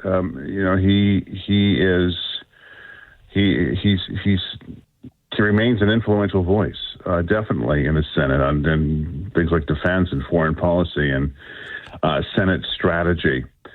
For now, the Senate continues to function under Thune, but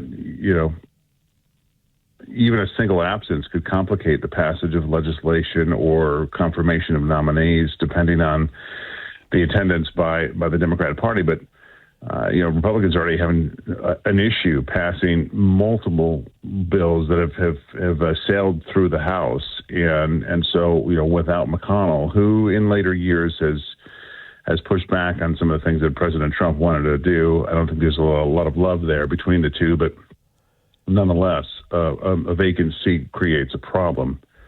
If that's the case, we'll see when the Senate reconvenes. Jeff Manasso, we appreciate you. Enjoy that F-150, sir. Thank you, my friend. Appreciate you. Will do. We go to Cowboy Calvin, who joins us now with Kevin Miller at 580 KIDO. Hello, Cowboy Calvin. Well, good morning, Mr. Miller. Good morning, Americans. Kevin, I want to say that you were right about Mr. Bundy. He didn't really achieve much. There was a life loss. I followed that very closely. I used to ride down in Harney County. He had taken over the Harney County Refuge by force, and it ended up a disaster. but you're right. He should have went by the system. He did. He chose not to. You're right. Yeah. And initially, he was out in Nevada. He came up to Oregon, took over the Federal Reserve refuge there, made a stand. A life was lost. And what did he really accomplish?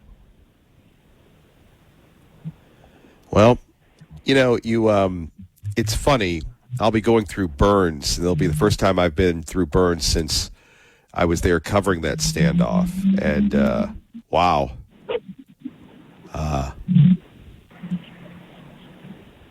That was something. And having, been right next to Lavoy Finicum, did you see the video where Ryan Bundy and Lavoy Finicum were in the car and they were shooting at him? I saw it.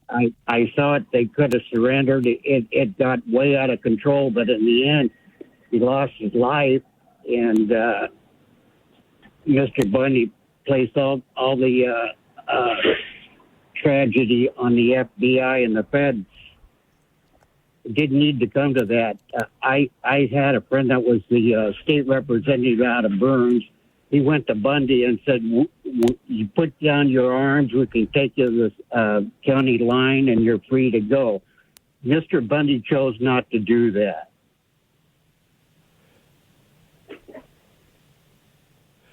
You're right. You're right.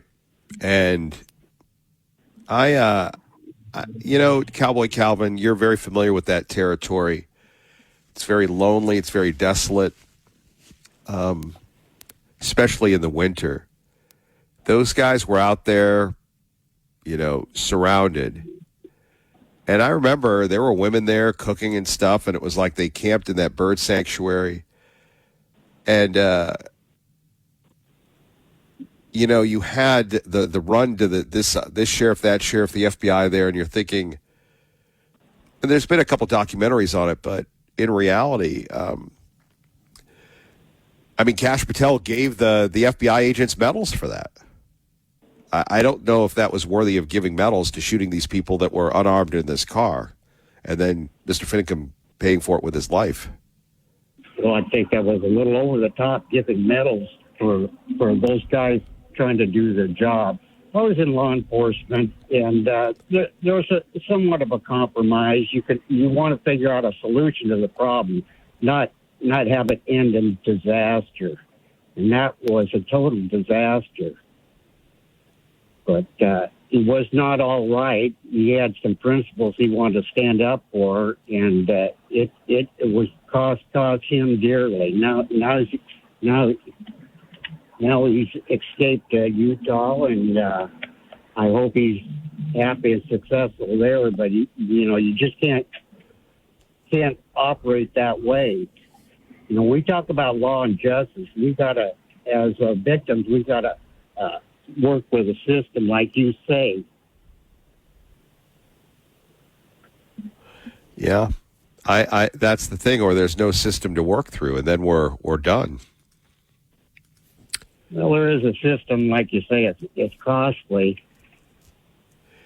It is. It is. And you have to figure out if you're willing to pay for that.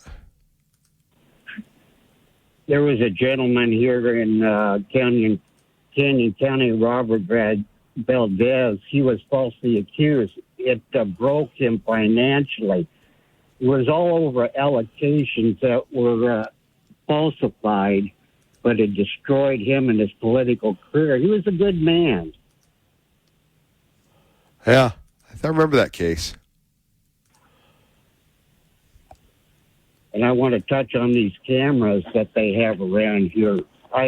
Several months back, I witnessed an assistant manager being assaulted at the McDonald's. They had cameras inside McDonald's. They had at the intersection. They had cameras. They knew exactly who it was, but the law enforcement chose not to pursue that issue.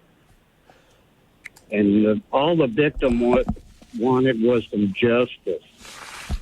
Why didn't they pursue the issue, in your opinion? it didn't meet their agenda. It wasn't worth pursuing. They would rather go after a motel and fight that and pay people off. They have a lot to do, so you gotta look at what priorities they have. A guy being insulted at McDonald's is not really important to them. Well, you'd wonder what the deal is with Caldwell. A lot of controversy in Caldwell going on right now, sadly. Well, it's getting better. It's getting better, Kevin. You know, there is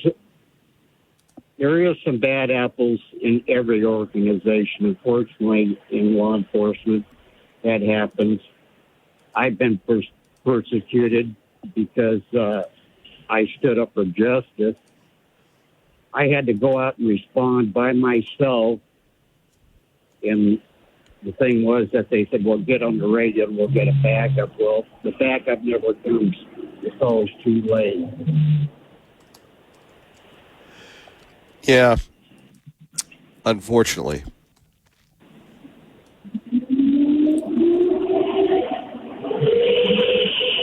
You ever been to Bend, Cowboy Calvin? Ever been where?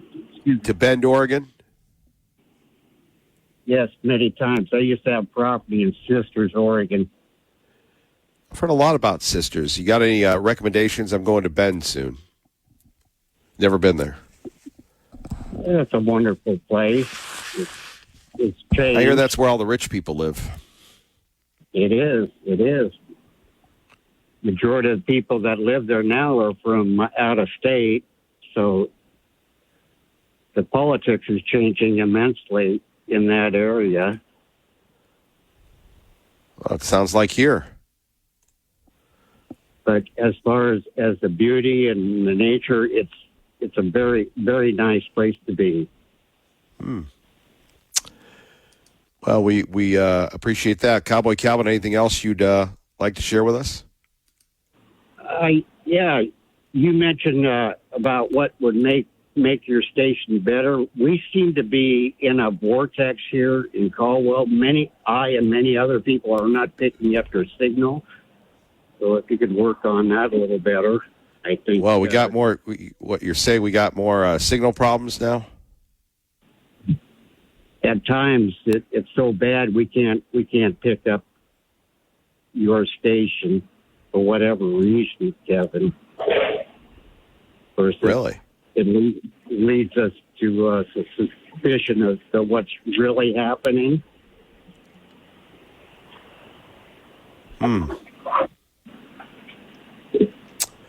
I would agree with you. I wonder. It makes me wonder how much longer I'm going to be around if if the signal is going like it is.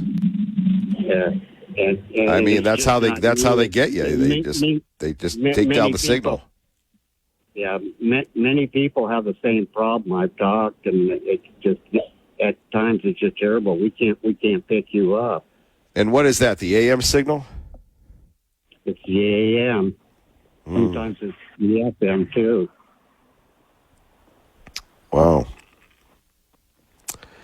Well, no one's sorrier than I am.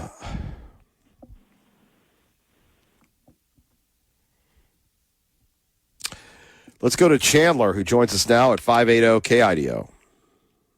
Good morning, Kevin Miller. It is actually Mean Gene Oakland, the voice of the WWF. You're asking about Al from Ontario and what he could add. I think what we need to have is him to do the same outstanding promos we used to see from the great superstars of wrestling. He used to call out the person who he's going up against, make the claim, make the charge, and call for a match. That's what I think.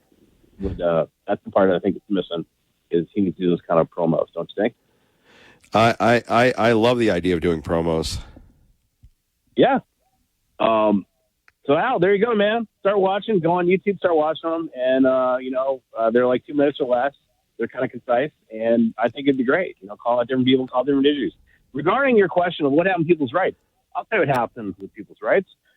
Those people became activated, and they found their way into other things that already existed. So if you take the case of like Eastern Oregon and Washington, there's a total balkanization and isolation.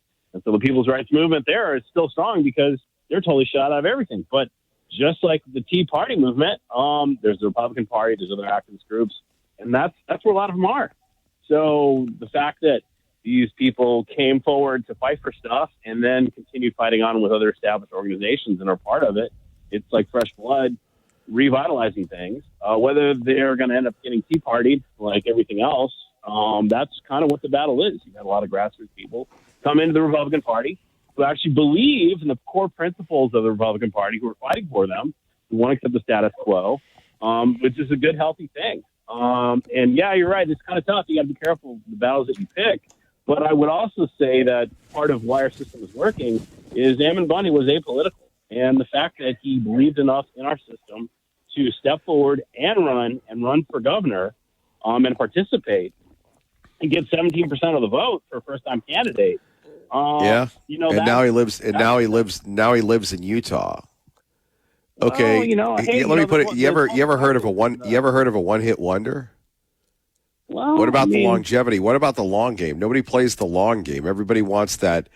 Hey, I'm on MSNBC, the pop. Look, I've been on those shows for years, and here I am talking to you.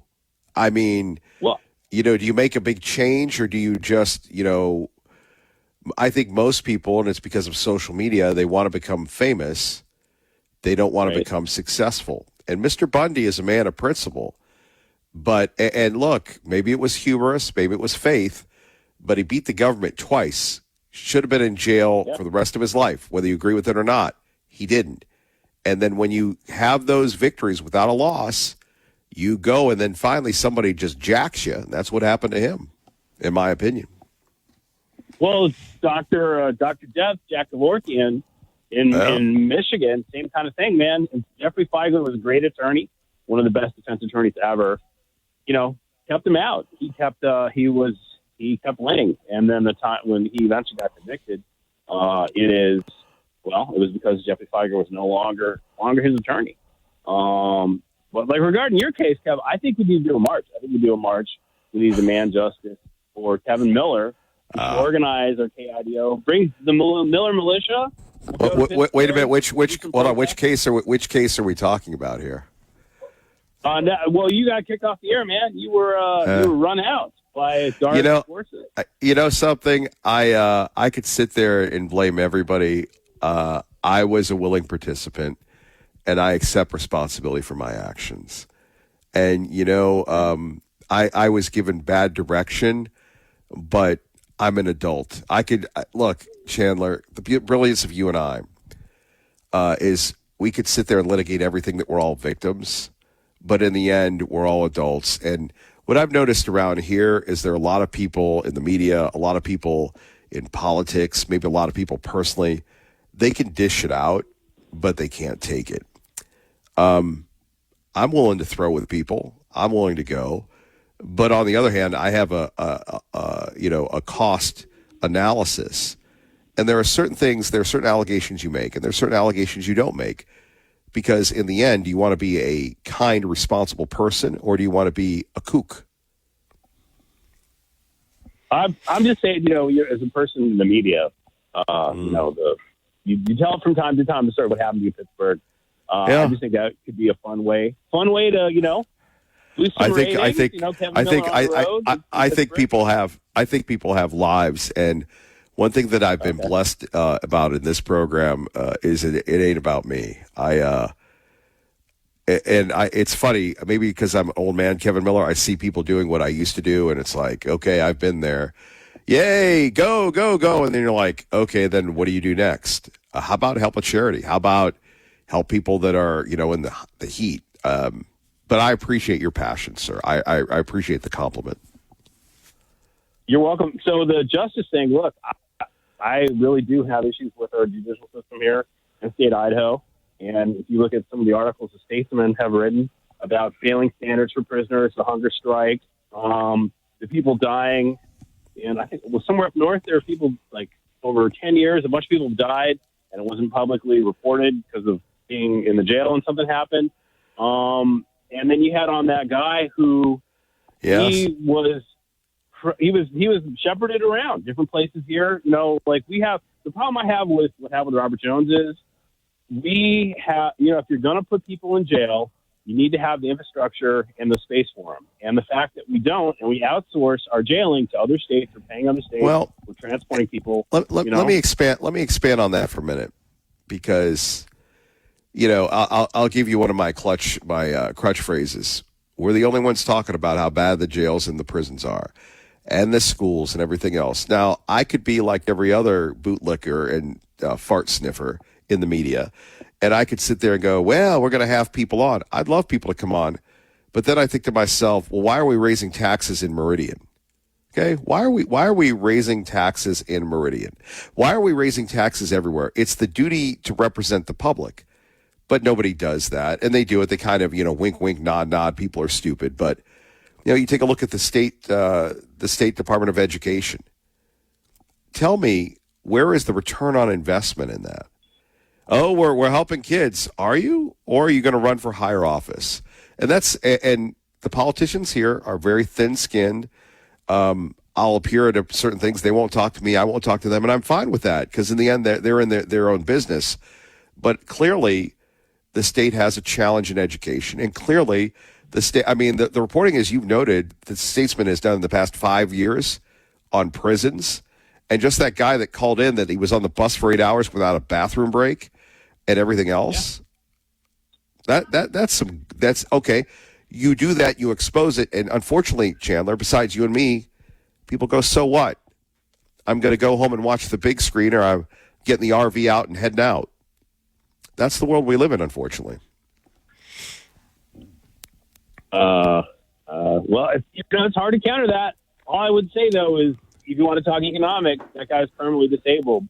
So not only did we incarcerate him, but guess what? We're paying for him for the rest of his life because of how he was handled. I mean, but here's another one. I mean, if it bleeds, it leads. Okay, so we have Koberger. And by the way, from what I understand, this show is number one in Ada County. It's number one at the prison. It's the only thing they can get. Unlike Caldwell, they love this show. So, and you know, we you know, in the old days, I've broadcast from the Canyon County Jail. I've again. I'm not doing stunts anymore, but you know, going to the prison, what would that be like? I don't know. And we had Kevin Kemp, who used to work here, great guy, head of the prison system, would always reach out to me. But the only time anybody looked at the prisons is what? When Koberger went to CUNA. You know, and then we have anybody covering us with the death penalty, it's the firing squad, and it's not, hey, we need to do this because we can't get the drugs. It's people in Idaho, they're going to have volunteers, New York Post. So where is the inherent responsibility of someone to, and I'm going to say this, the only people that have the ability to do that is the statesman, and half the time those are interns funded by government grants or whatever. But to do that in-depth reporting, not about Kratom, but to look at the prison challenge. Okay, we've given ourselves a tax return. The cities are raising taxes. They're sticking it to us. They're mad because the state said act responsibly. They said, we need money for the fire. We need money for this. It's the shell game. And then you have the prisons that, why would you stick up for the criminals? You're asking me? I mean, look. No. I'm saying that's why there's no coverage of this. Hey, I like this. Look, I don't like paying taxes. And you know, there's a big story that thanks to Trump, we gave too much money back and the state ran out of money for tax returns. What? I look, Chandler, if this were your job and you were doing this, you'd be fired.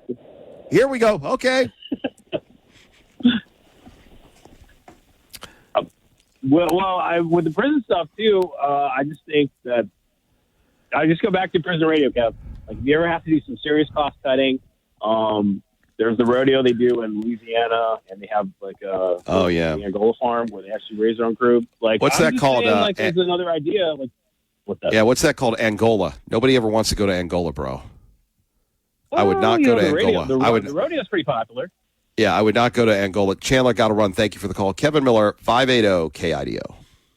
580-KIDO, and thank you, Cowboy Calvin. We were talking about the flock cameras, and, you know, like I said, you're going to have people, just like they did with the Patriot Act, which Otto knows all about that, former governor, great guy, talking about, security versus freedom. And you have residents of Caldwell saying, we want freedom. We want privacy. It always amazes me when people say, what you need to do is you need to do your very best to stop these predators and such. It's crazy. How do you do that? I don't know. Graham Plattner is out. We'll talk a little bit more about that. But there is a real debate, and I urge you to watch the movie. Watch the movie Kill the Messenger.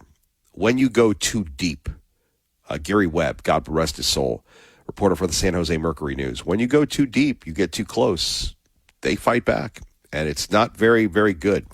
Let me tell you about something very, very good. That is our friends. Let's see. At Mazda, before we get to that, we're going to go to our friend Caroline in Midville. I believe, I think I've been to her house, maybe.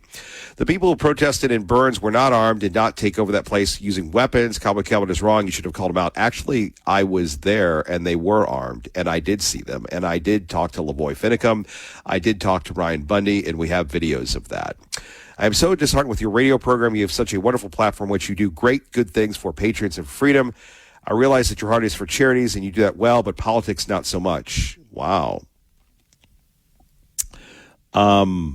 Politics. You're going to have to expand on that, by the way. Cowboy Calvin is totally right about your station. Every single week, we cannot get your station signal on the AM one day or another. It's awful. Well, I will put that on to the high command. Thank you very much for that one. Phone numbers here, 580-5436, 580-KIDO. I wish I could control that. Carolyn, I appreciate your passion. And look, I was there in Burns. I saw those people. I walked down the hill. Actually, I was an idiot because I had on a hoodie, shorts, and Crocs, which don't do well in the snow. But when you're morbidly obese, you have a lot of built-in insulation. The problem was in Burns, and it cost Mr. Finningham his life. You can beat somebody once, but when you embarrass the Obama administration and the Trump administration, well, they're going to make sure that doesn't happen again. Peaceful protest, yes, they didn't, whatever, but they were ready to protect themselves. I saw that firsthand. I'm sorry you don't agree with my politics, but I don't. We call it as we see it. Now you've got me stumbling and stammering, which I do too much of. Let's go to President Trump. Actually, we're going to do this. 580-KIDO. Let's get you to work safely and on time. Dave Burnett is standing by. Moves there. We can read the name of a person.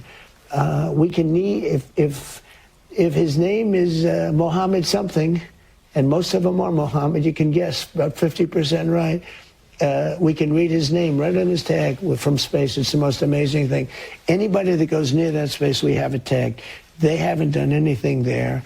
And if they did, we would hit them very hard. So 2 days ago, in speaking to the Iranians, they told me it was hit so hard. They actually said, I must say, that there's only two countries that could get it, us and China. Right. They said us and China, that they don't have the capability of getting it because it was so obliterated. The term I used was obliterated. The fake news said, oh, maybe somebody can get it. They actually said if they wanted to get it, they couldn't. So that's not good enough for me. I want to get it. So why are we where we are?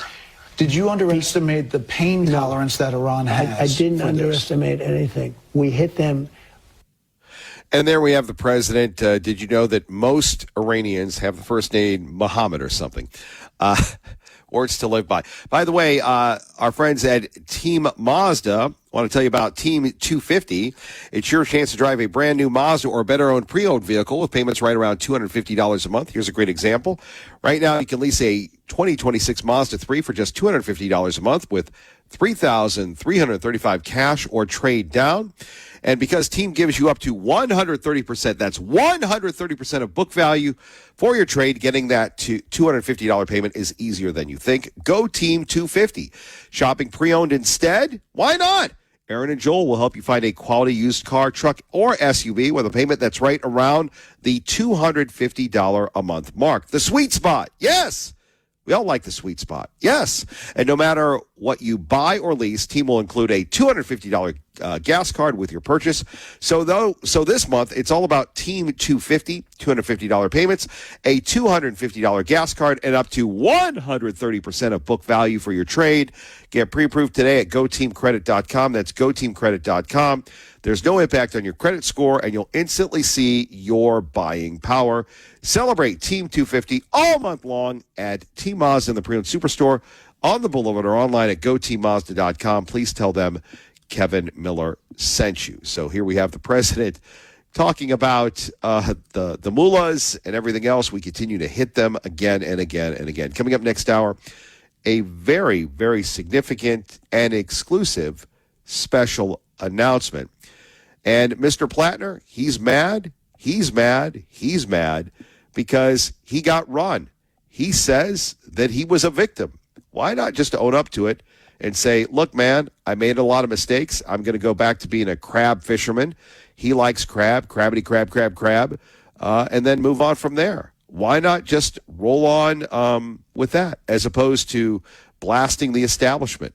With all due respect, when someone fails, and I hope this doesn't happen to you, but when you fail, and Chandler brought up me one of my many times being fired. Sometimes, as someone said, sometimes, Kevin Miller, you got to let it fail. Yeah, but I don't want to fail. Nobody wants to fail, but that's the lessons in life. And sometimes these things happen to us.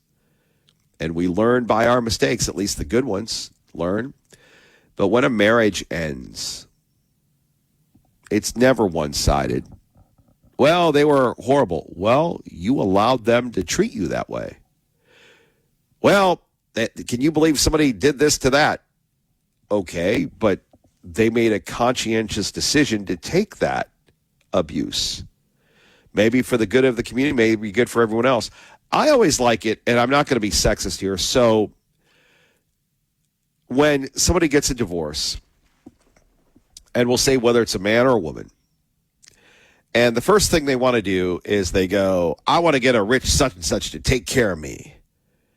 And then I'm looking at that person, a man or a woman, and I go, well, what value do you bring? Well, I want an old person, and I'm going to be young, and they're going to like me. And I'm going, well, first of all, you're not that young.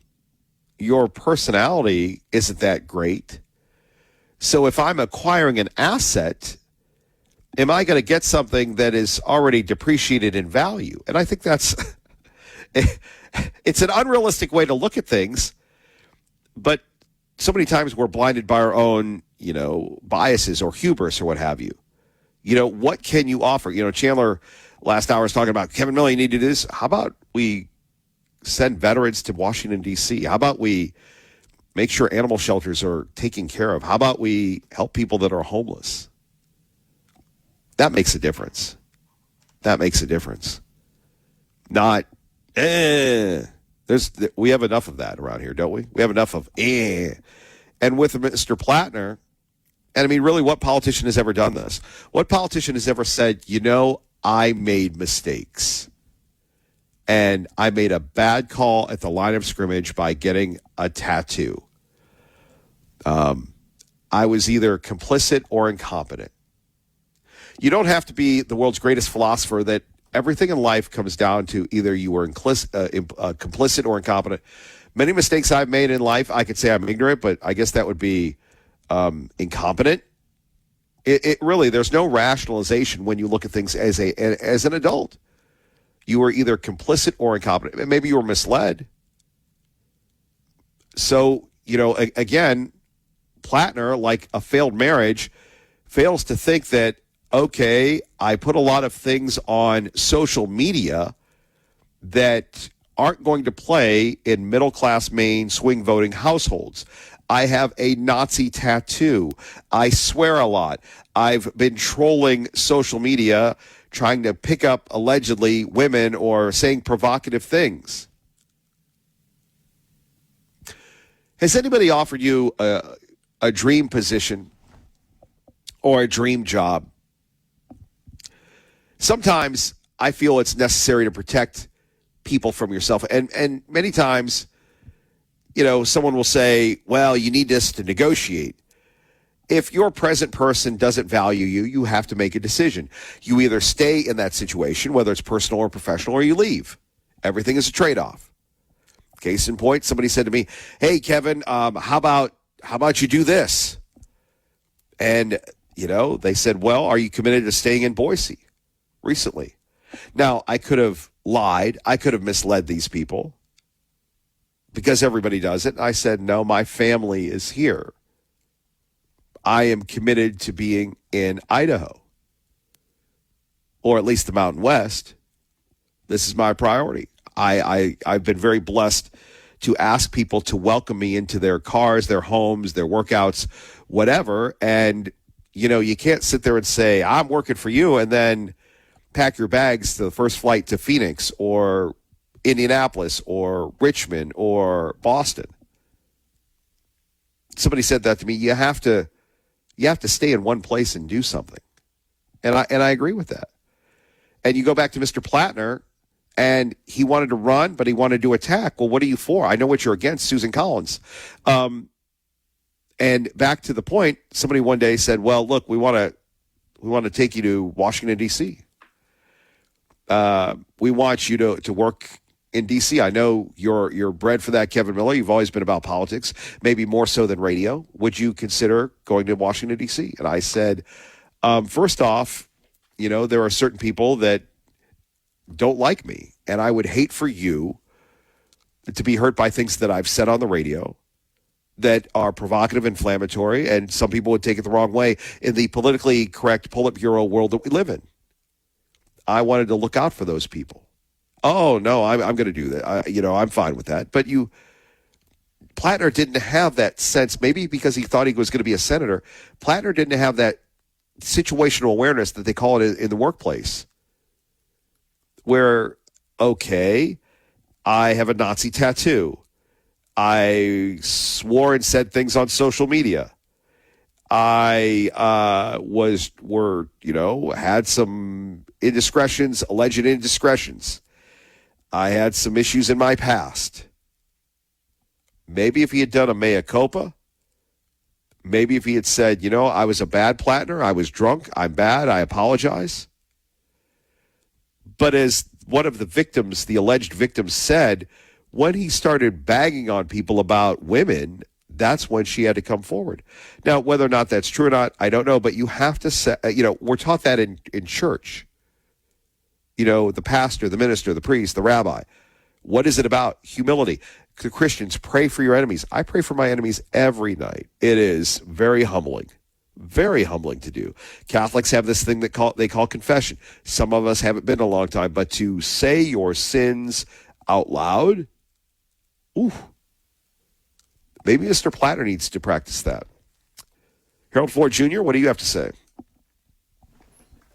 What? Can't hear you. Democrats have to understand that for Democrats to be successful this year and 2 years from now, it's her or anybody, we've got to become the party of ideas again. I would take a page out of what people have done over the last 3 or 4 or 5 months. Democrats who've won elections at the state level, the local level, and even some of the federal special races. I think one of the things you'll find is that they're focused on how to make working Americans' lives better.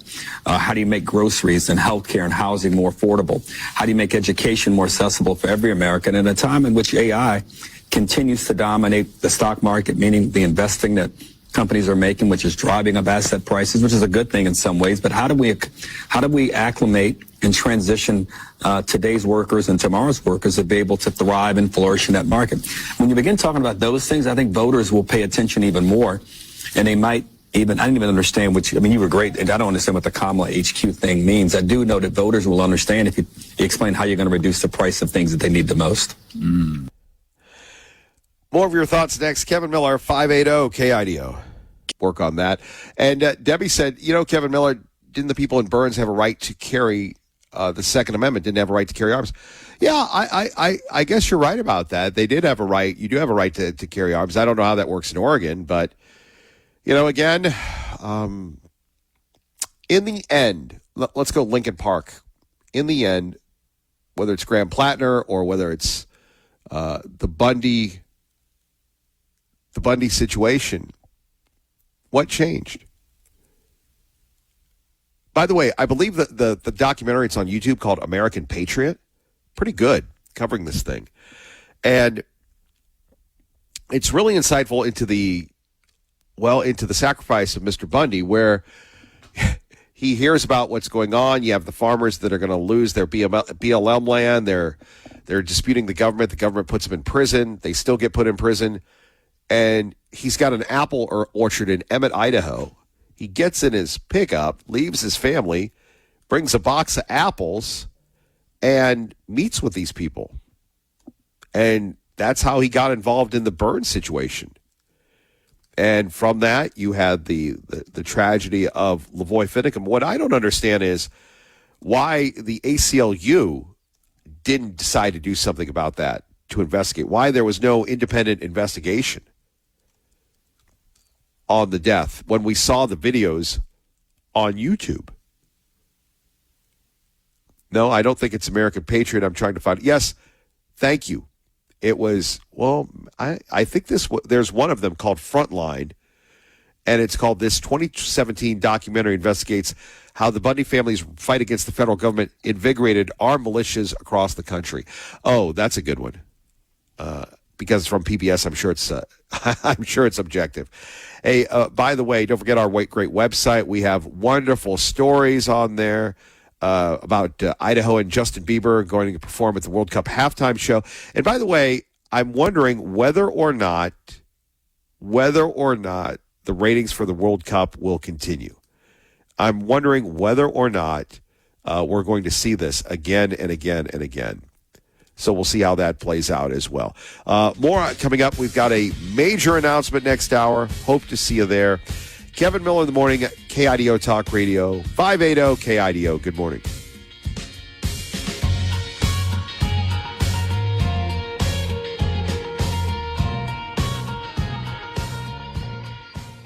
We've got a very big announcement coming up here. We're going to ask our special guest to hang on for a moment. Before that, special guest as well. He's not aboard an aircraft carrier. Perhaps he's at the White House. He's the one, the only Jared Halpern joining us from Fox News Radio. Good morning, sir. Yeah, no, I don't do well on ships, so I'm glad to be on terra firma here. No, just watching the compelling video of Pamela Brown there on the Abraham Lincoln. Wow. Yeah, those are impressive. I've done, when I lived in Jacksonville, Florida, I did a couple of runs on these Navy. I mean, they're like floating cities. They're pretty remarkable. Yeah, I don't know if I would like landing on one of those. Would not. No, I've never done that. I don't think the landing, I think, would be better than the takeoff, because don't they kind of like just catapult you like off the... Yeah. I don't think I want to do that there, frankly. Yeah, it comes down to commitment, if you will. The president returns home, although the mode of transportation was an interesting choice. Yeah, this was a fascinating story, and it's getting some attention because, recall, President Trump was in Turkey, in Ankara, for the NATO summit. Turkey shares a border with Iran. The president traveled to Turkey earlier this week on that new Air Force One, that Qatari gifted Air Force One, the new paint scheme. It's a much more modern aircraft. Then leaving yesterday, he flew the older model Air Force One, the traditional one, to England, and then in England got on the new one and flew that the rest of the way. Now, the president, the White House both indicated that this was just kind of a way for folks in England to see the new Air Force One. Air Force One frequently travels through Mildenhall, and so the idea was, these are folks that are going to be accustomed to this plane. But the president also indicated that there is certainly a emerging threat stream here with the Iranians. He has said repeatedly now over the last couple of days that he is target number one.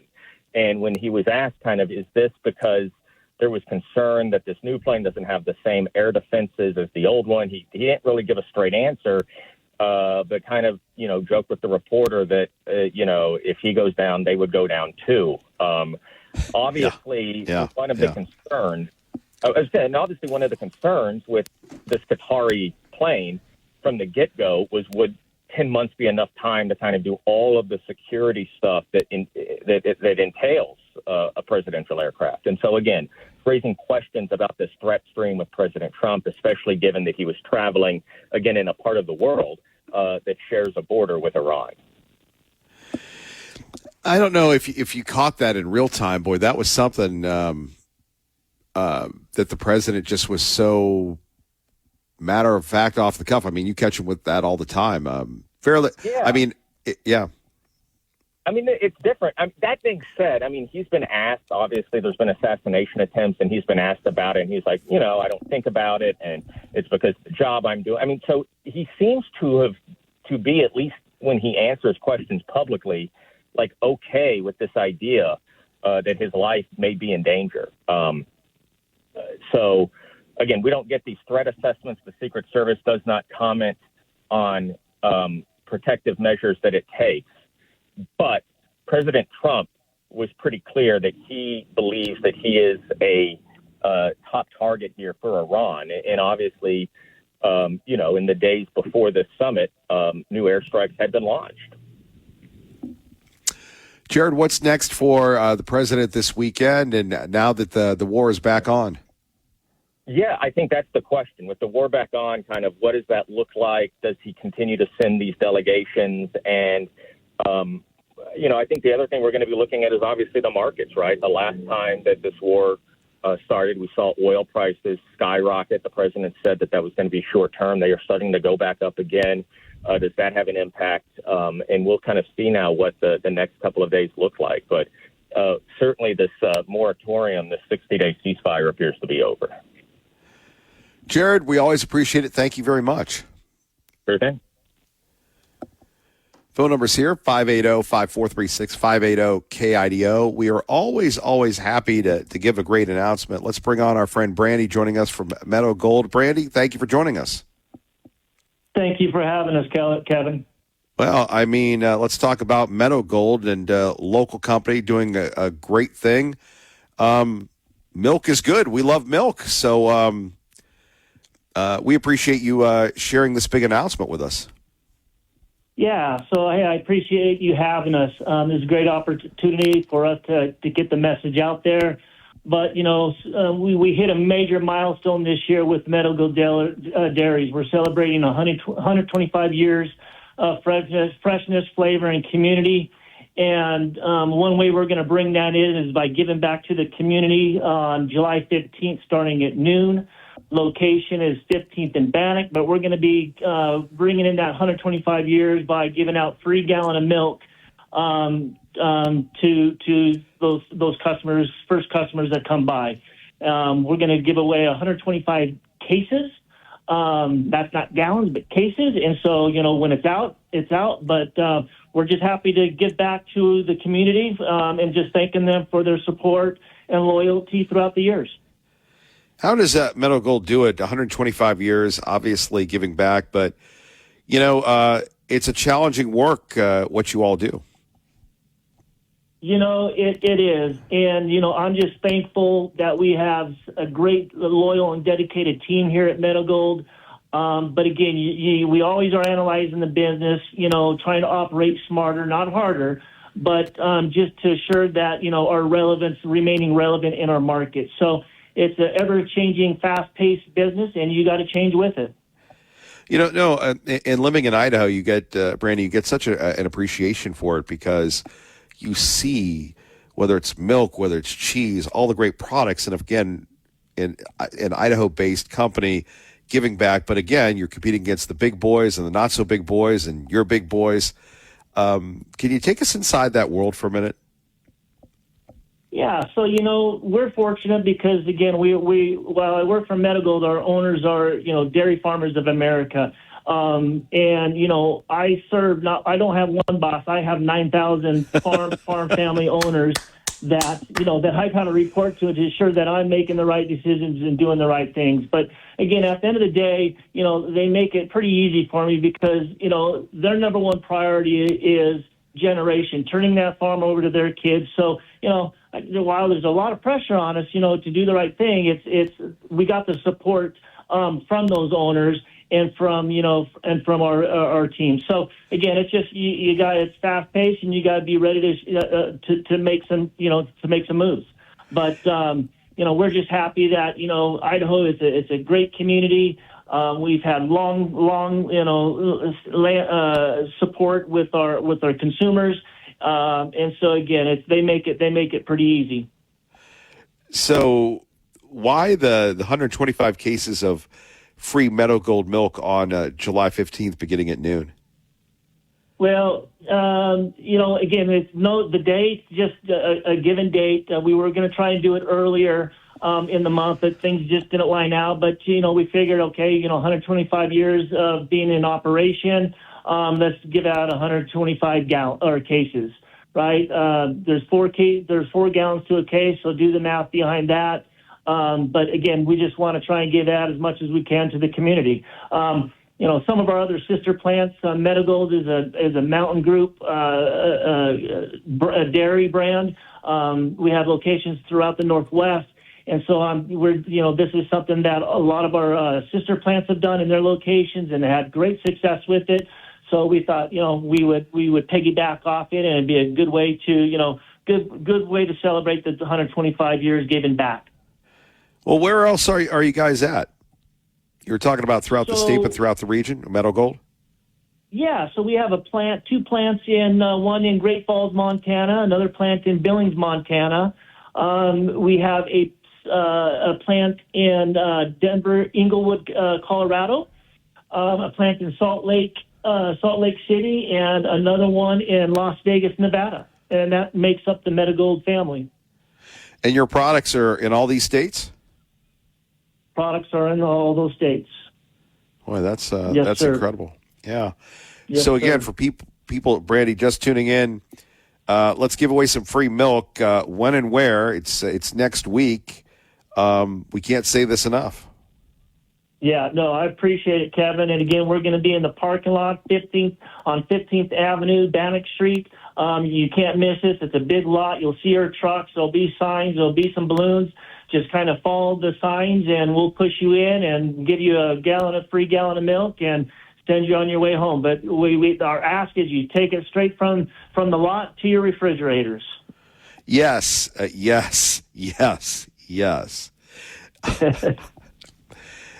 Anyway, Brandy, we appreciate that. Thank you for making that announcement this morning here on 580 KIDO, and we're going to put you on hold, but thank you again.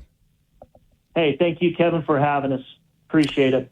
Appreciate that. That is Brandy with Meadow Gold, talking about free milk next week in Idaho. Kevin Miller, 580 KIDO. Man, I like the Bieber, but dude, Canada, a few miles away. Go back for all this crazy. Anyway, appreciate that. That story on our website. Idahoan Justin Bieber to sing at the World Cup finale, the halftime show. Phone numbers here, 580-5436, 580 KIDO. Do want to, again, say thanks to the folks at Meadow Gold for coming on. And by the way, that's a news story. They said, we want to make this announcement. We want to give away some free milk. And I hope that that's what we can do. And they're giving back 125 years. I know there's been a lot of talk about the dairy business, and you don't have to go to the Oregon coast to see the big Tillamook cheese factory plant. I can remember Mrs. Miller going, hey, do you want to go to the cheese factory? No, I'm good. Yeah, but that's what everybody's like. I'm good. What do you want to do? I just want to stare at the ocean and ponder my existence. But don't you do that 4 hours a day, every day? I do. But sometimes I let the voices just roam in my head. But Meadow Gold coming in, and if you missed it, again, we want to thank the folks there, and we'll have that story on our website. Hopefully I won't be scooped by my own scoop. But July 15th at noon on 15th Avenue, Idaho Street and Bannock Street. 15th Avenue between Idaho Street and Bannock Street in downtown Boise. Just look for the Meadow Gold trailers, and They will give you a gallon of milk for free, but they say take it home. Don't leave it in your car. And yesterday was, I'm sure you felt it. And for everyone who's working in the heat, I was listening to ads, people wanting, trying to hire the people that are flaggers. I said flaggers. And whether you're the workers or the flaggers or the people working overnight, like the zombie squads, it's tough. It's hot at night. It's hot during the day. So take care of yourself. So I went and got some supplements, went and got my subscriptions that I call prescriptions or prescriptions that I call subscriptions. You know what I'm saying? And I kept my stuff out of the heat, but it was so hot, my little capsules were, radiating. So I put them out on the counter just to cool them off. That's how hot it was, and that's how it's getting. Speaking of hot, here is Linda McMahon talking about the waste, fraud, and abuse in the Department of Education that we all have been ignoring, led by the lamestream media. Linda McMahon joins me now, the perfect person to talk to about this. Madam Secretary, what was the money in this scheme being used for if it wasn't for students and education? Well, we're just beginning now to really look into the fraud that you're referencing, the K through 12 schools. We've been focusing quite a bit of our fraud detection, if you will, in higher education, at the moment. And we have, through our student loan program, the FAFSA program, we have actually identified and prevented now over $2 billion in fraud. So I'm very pleased that we've been able to do that. And now we're looking more at the K through 12 issues that you were raising. And I can assure you that we will be following through with our departments to see where this money has been going. If fraudsters are just seemingly trying to pick the pocket of American taxpayers everywhere we turn. So that's a very good point by the Secretary of Education, who wants to eliminate the Department of Education. And we're a few years off. We're still talking about the midterms, but the post-Trump era could be the most turbulent political era that we've had in quite some time. You're going to go, Kevin, do you cover talk radio every day? Do you actually listen when people are talking to you? What we need is somebody like Mitt Romney or Barack Obama or somebody to mellow us out. The grand disruptor of that President Trump has given us. Think about this for a moment. The president will continue to determine the fate of the Republican Party. He'll decide if it's Marco, JD, or whatever. The libs, whether you want to go Harry Potter, whether you want to go Star Wars, whether you want to go superheroes, the villains are going to strike back. The loons. They're not going to let people get away with this. The redistricting and everything else. Imagine the leftist backlash if you get AOC in there, or even gallivanting Gavin. And if the Republican Party loses, does the establishment come over and wipe out the Trumpers and make sure that there's never, ever, ever, ever, ever any type of open rebellion again? So the president has steered us in this populist direction, the chaos theory, if you will. Think of all the great work that he's done that has not gotten covered. Linda McMahon finding for waste, fraud, and abuse. Waste, fraud, and abuse. Imagine if this were Joe Biden talking about Trump or Obama talking about Bush. By the way, still one of the most popular politicians in the state of Idaho, even though he lives in Utah. Our man, the Mittster. Mitt, what up? Geopolitical mistakes in our history, and I consider Vietnam one of those, and I think clearly how we exercised our power in Afghanistan and in Iraq, it didn't work out the way we wanted to. But I think nations recognized, and people around the world recognized, we did what we thought was right. We happened to be making some mistakes and misunderstood what was going on in some respects, but we always acted out of a sense of what we believed was the right thing to do. And I think it's important for us to continue to have that as the test of our military or other actions around the world. We will do what we believe is the right thing. And I think that is one of the things that has led us to have friends around the world. Someone has pointed out that what has allowed us, if you will, to be so successful as a economic and military entity is that whereas Russia and China have perhaps military might, they don't have the friends that we have. You know, we have over 100 nations that are friends. And that gives us economic might, geopolitical might, and in some cases in our history, military might. So being a good people, I believe, is essential to America's capacity to enjoy the great economic and geopolitical riches that we enjoy. Yeah, there we have it. Deseret Voices. You can check out that full episode on YouTube. You know, Mitt Romney, interesting cat. Remember when Mitt thought that Donald Trump was, a big threat, and he acquiesced and had Jeb Bush run. And I thought Jeb was going to win in 2016. Well, low energy Jeb got run. And remember, like, Mitt Romney came out, and you've seen this against now Attorney General Raul Labrador, where you'd have prominent Republicans saying how bad he is, and they don't agree with him. They did the same thing. Mitt did the same thing to President Trump, and it backfired. And then Mitt Romney wanted to be Secretary of State, and Trump enjoyed, making Mitt bend the knee. But I always go back to that 2012 race where Mitt Romney did what Republicans usually do. And yeah, that was Newt Gingrich that Steve Yates was supporting. Thank you, Sweet William. But that Mitt Romney spent more time attacking Rick Santorum, Newt Gingrich, and others than Barack Obama. I have often said, and I will often believe, that if Mitt Romney had done to Obama what he did to Gingrich, Santorum, and others, he would have been the president.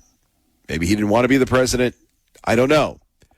But I thought that Romney really had something. And he was, again, this state is, maybe it's not the same anymore, but they used to poll the most popular politicians in Idaho. It was, in no particular order, Butch Otter, Donald Trump, and Mitt Romney. Could you get them in a room to agree on anything? Kevin Miller on your home for Fox News, 580 KIDO. Now, that's not nice. It's not nice. Got to get the clicks. Speaking of clicks, we're looking at our targets now that we're blowing up the Iranians. Sweet William, can you get that Bomb Iran song ready to go? We're hitting their air defense systems, their coastal surveillance assets, missile and drone storage sites, naval capabilities, and the military infrastructure. And I think we're starting to blow up bridges. It's so bad that apparently the Iranians cannot hold the burial of the grand leader, the great leader, the leader. So to be continued. On the domestic front, well, here we have John Fetterman, who will probably be run out of office. The same cannot be said about the leaders of your party. Yeah, absolutely. Like what Democrats saw in that trash bag? What did they see in this guy? Was it the Nazi tattoo? Was the gross messages online? The way he roughs up women? And now, what's why did you go in on this dirtbag? But yeah, it's like, this is your legacy, P. Hustle, and now adios, trash bag. Wow, there we have it. Fetterman unloading on people. And will John Fetterman become a Republican? I remember when everybody was bagging on Fetterman, including Clay and Buck, probably Sean, and I go, that cat is different. I said, that guy is very, very different. Wouldn't it be nice if there were more politicians that did this? But, here we have Plattner, and I don't know if he swears, so we won't go to it, saying he's blasting the media and the Democratic Party establishment for acting like judge, jury, and executioner. Yeah, Plattner. And these same people were the ones that got you out of, nowhere, from obscurity, when you were the crab guy and you were playing with the crabs or whatever you're doing on the boat. Shout out to Captain Harry, a clam fisherman, I guess. And then he's sitting there the media creates people. The Democratic Party, picked you, and they picked the wrong guy at the line of scrimmage. But what do you teach children? What do you teach grandchildren? And I know it's so easier said than done, and I'm going through this myself. When the going gets tough, the tough get going. And then when you go, hey, man, the going is tough. This is tough. Yes. And certainly for the Democrats and Mr. Plattner and everybody else, it's something that you have to take responsibility for. And it's really found in the online world that we live in today, where everybody is captain outrageous until they don't understand the consequences of what they do and say online or in the bedroom or wherever. From the bottom of my heart, thank you. Thank all of you. And keep fighting. We're going to win someday.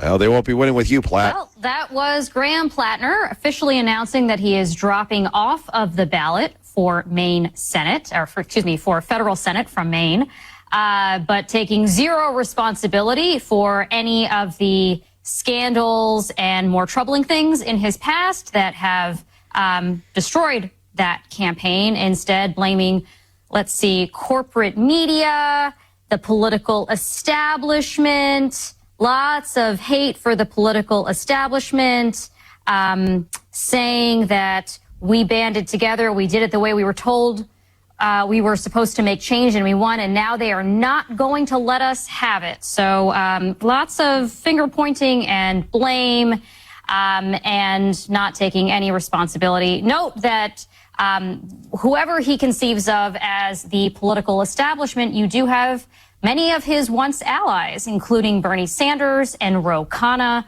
also calling for him to drop out, people who believe many of the same policy ideas that Graham Plattner himself says that he was taken down for. He also said during that 10-minute video that all we were asking for was health care, was to end the genocide, to use our taxpayer dollars at home to uplift our communities instead of waging war overseas. We were asking for a fair system. We are asking for an end to the corruption. So lots of allegations that he was being taken out by nefarious forces that are forcing him to suspend his campaign, rather than the drip, drip, drip of scandal after scandal that has dogged his campaign and that have littered the last few months with red flags. So there we have it, the libs turning on Plattner. Remember, these are the same people that said, whoa, Donald Trump did this, Donald Trump did that. We're not talking about Donald Trump. We're talking about a man who made a lot of mistakes. And oh, by the way, with all due respect, why don't we own up to it when we make a mistake? The Bible teaches us that. Good people teach us that. And you're going to go, oh my gosh, he really said the Waltons? Yes, John Boy and Dad and Granddad and Granny and all those people, those were the lessons. Andy Griffith, what made America great. And I urge you to go check those stories out and check out those people and learning values. Mr. Plattner was not suited. Maybe Mr. Plattner is actually the reverse Bill Clinton. Remember when Clinton came to office and he had a lot of personal baggage? Some say he still does. I can remember being a baby host going, look, if you're a personal scoundrel, you're going to be a professional scoundrel. You're going to be a professional scoundrel. And if you're a professional scoundrel, then the bottom line here is, and you vote for that person, you knew what they were. They're a snake. They're a snake. So who do you blame? Well, you blame the people that elected the snake. By the way, speaking of something we're all bracing for from the Idaho Capital Sun, Transgendered Idahoans are facing challenges following the implementation of the state's transgendered bathroom ban. Trans Affirm, a nonprofit group, created an online map of inclusive bathrooms across Idaho to help trans and gender diverse individuals find safe facilities. Well, two topics that have nothing to do with each other: safe bathrooms and exploding diarrhea. What? Tell you about it next. Kevin Miller, 580 KIDO. Paid for by Ron Grant, your safer money specialist. And here we are, Ron Grant. How are you? I'm doing very well, sir. How about yourself? Getting ready for your sabbatical? I am. And, you can't have a sabbatical if you don't have any money. Well, that's true, buddy. And thank goodness you have some money, and thank goodness you're going to have a good time. So, it's important, Kevin. It's important that you work 35, maybe 40 years for your money. You worked hard for it. And my clients and I want to make sure we have a lifetime income, that we can't outlive. And of course, traditional retirement plans, 401ks, IRAs, 457 plans, etc., just don't offer that. They're tied to the risk and the fees of the Wall Street casino in most cases. So my clients and I sleep at night knowing that we get that income stream for the rest of our life. And guess what? If we're married, when one spouse passes, the other spouse gets that income for the rest of their life. And then when they pass, well, guess what? Whatever's left goes to the beneficiaries. So it's important, Kevin, to have money and to have it safe. Ron, how do you play a role in that? I sit down with people. I find out when they need the money, how they need the money. What we do is we lay it out for them. I deal with 80 different companies. If it's an income that they're looking for, we check the companies and see who's going to give them the biggest income for the rest of their life. It's based on their age, and it's based on the account value when they turn the income on. And then we take that money from a 401k or an IRA and move it over. No tax ramifications to them, and we make it 100% safe. Ron, if people want to get a hold of you to get more information, what do they have to do, sir?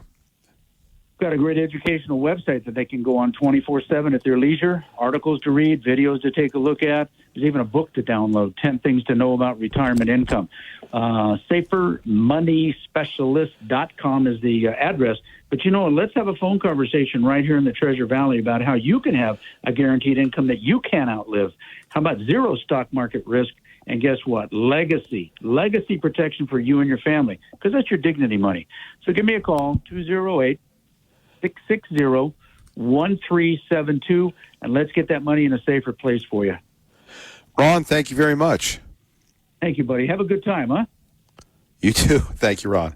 Paid for by Ron Grant, your safer money specialist. And phone numbers here, 580-5436, 580-KIDO. Our top local story. I do want to thank the folks at Meadow Gold for allowing us to break this story. Free milk, July 15th. That's right. Milk does a body good. What are the details? Thank you very much. Why don't we turn that off there, sweet William? Here we have it. Meadow Gold began in 1901. So here we have it. July 15th, beginning at noon, 125 cases of free Meadow Gold milk, giving you a gallon at a time. Each car that drives through will receive 1 gallon of, Meadow Gold milk, delicious, nutritious while supplies last. Where will it take place? 15th Avenue between Idaho Street and Bannock Street in downtown Boise. Just look for the Meadow Gold trailers. And celebrate 125 years of service. Thank you, Meadow Gold. Again, like I said, I love this story. Now, to go to something entirely different. We were talking about the move here by some folks to find safe bathrooms. And it's by this group called the Trans Affirm people. A nonprofit created an online map because, what is it, next week or this week, the bathroom thing came into effect. Now, the judge has said he blocked parts of it, which would allow transgendered people to use single-user restrooms that align with their gender identity. By the way, don't most restrooms, when the new ones are like flip a coin? Sometimes I feel like a nut, sometimes I don't. I mean, they're not. I found new facilities, they don't have, massive stalls or anything. It's just like one room, so it doesn't really matter. Anyway, the law imposes criminal charges for entering bathrooms designated for the opposite sex. The ACLU challenging its enforcement but they don't really challenge anything else. The ban is also part of anti-trans laws in Idaho. Wow. And prompting some to consider leaving the state. Oh, come on, man. Come on now. You're going to leave the state over a bathroom. Now, that is, you talk about someone who's committed to proper plumbing. If you're going to leave the state over a bathroom bill. But something that we haven't talked about, the cases across the country of exploding diarrhea. Now, I want to go back to what we've been talking about. So, oh my gosh. So here's something, and I'm not joking. It's not a joke. There's like this thing where it's a serious illness. It's cyclosporitis or whatever they call it. It's called exploding diarrhea. Now, with respect to the people where they're talking about the trans group and everybody else, where they're talking about safe bathrooms, as a former cleaner, maintenance worker, I can tell you about going into dangerous bathrooms. I can tell you about you go into a bathroom and what those people have done in that bathroom. They should be prosecuted. They should be prosecuted again and again and again for what they've done to those bathrooms. And it's amazing the resilience of porcelain. It's amazing the resilience of so many cleaning products. But when I think of a safe bathroom, I'm not talking about gender. I'm talking about, not to go cleanser on you, but those things need a big cleanse. So here we have something that's impacting Taco Bell. Taco Bell residents are pulling fresh ingredients from the menu as a fast-growing parasite outbreak linked to explosive diarrhea spreads across multiple states. Now, apparently, they're currently unable to sell lettuce, cilantro, onion, pico de gallo, and guacamole due to the national recall, apparently. This is big, man. And like I said, you want to make sure that you have a safe bathroom. And sometimes you got to make sure that you're safe. You go into a place and it's not safe because somebody didn't clean it. And it's frustrating when you go into a restaurant and they say, oh, we cleaned the bathroom and we didn't. So you want to avoid the exploding diarrhea. I think we need to make bathrooms safe for everyone, right? Thankfully, at least for us, the big cases of the exploding diarrhea. And look, I, again, don't want to get too colonic with you, but nobody likes the diarrhea, right? Nobody likes that. Anyway, Michigan, number 1, New York, number 2, Ohio, number 3, North Carolina, the good Carolina, number 4, Illinois, the top 5. Thankfully, it hasn't come to the West. Colorado and Texas are the only states west of the Great River. Louisiana, ain't looking good for them either. However, I don't know how you pronounce it. Maybe we'll get a TV report on this. This is nothing to joke about. So, like I said, we want to make sure that bathrooms are safe for everyone. And please don't leave Idaho for this whole thing, right? Because, you're unhappy with bathrooms. Idaho is very, very, very, very wonderful place to live. And I guess we'll continue to litigate bathrooms, but I'd like to make bathrooms safe for everyone, wouldn't you? On a more serious note, here we have Britt Hume talking about the continued escalations with our own John Roberts on Fox News 580 KIDO. Why are we attacking Iran again, Britt? The president has now reached his moment of truth on Iran, which is simply this. This is not a regime with whom you can make a deal and expect them to adhere to it, even if there are elements of that regime that would like to make a deal. I think the president hoped that, first of all, after the initial attack, which seemed to be so successful, that Iran might come to terms. They did not, so he hit them ever harder. Finally, there were negotiations, as we've been watching, which have absolutely gone nowhere when you get down to it. And now you have these attacks, overnight attacks by the Iranians yesterday on ships in the channel, which violates everything that's going, violates a memorandum of understanding, violates a ceasefire, and so on.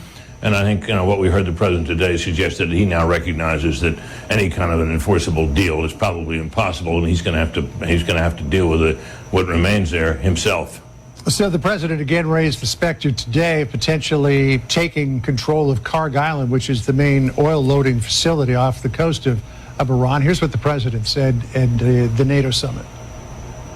We attacked Karg Island last night. We knocked out a piece. I said, don't touch the oil, because maybe we'll take over Karg Island. We may take over Karg Island. There's not a thing they can do about it. What's interesting to me is I saw a report that a IRGC barracks in nearby Bushehr, which would probably be the biggest point of potential reinforcement for Iranian forces, was on fire. Does this portend potentially a move against Karg Island? Well, I think there are a number of options here, Karg Island being one of them, John. We could attempt to open the strait by force, which would be something I think we're militarily capable of doing, but it would risk casualties. It would risk loss of naval assets, perhaps. We could reimpose the blockade against Iran only, allowing other ships to go through. I don't think the president wants to have to do any of these things, but he's now in a situation where his hope for negotiation or successful negotiation seems off the table now, and he's got options ahead of him, all of which are risky. Not to mention the fact, John, as a political matter, that he is saying at the same time that this is all about preventing Iran from getting a nuclear weapon, but when the subject comes up, and as it did again today several times, he keeps talking about the nuclear dust, which is the remnants of Iran's nuclear program, being out of reach for everybody but the United States. So that would appear to suggest that the mission, the number one job in this whole mission, is already accomplished. But I don't think he can walk away from it now. So he's got some decisions to make, not any of them easy. Yeah, and I mean, in terms of where they go with this memorandum of understanding, they can't even get a deal on the Strait of Hormuz settled, let alone Iran's nuclear program. But we'll see where it goes after this evening. Britt, always good to catch up with you. Thank you. Thank you, John. Yeah, great point there. President has no choice. 580 KIDO. President has no choice. You know, it's so funny. And what do the loons do? They're going to criticize him. The unnecessary war. Could you imagine if the Iranians had attacked us? Even more so than they already have. Could you imagine what that would mean and how they would blame President Trump? Can you imagine that? Well, Obama did this, Obama did that. They don't tell the truth. I wish that they would tell the truth, like we've told the truth about safe bathrooms. We want to make bathrooms safe for everyone, including people with exploding diarrhea. We don't want people to have exploding diarrhea. And that's the real, I mean, what do? You wash your fruit, you wash your vegetables, and you want to make sure that you don't get the exploding diarrhea parasite. That is nothing to mess around with. And I don't even know if the cleanser can help you once you get the exploding diarrhea. 580 KIDO. So before we get back to getting ourselves in trouble by talking about too much exploding diarrhea, let's go to what we can expect. Are there any sane people left in Tehran? Most likely not.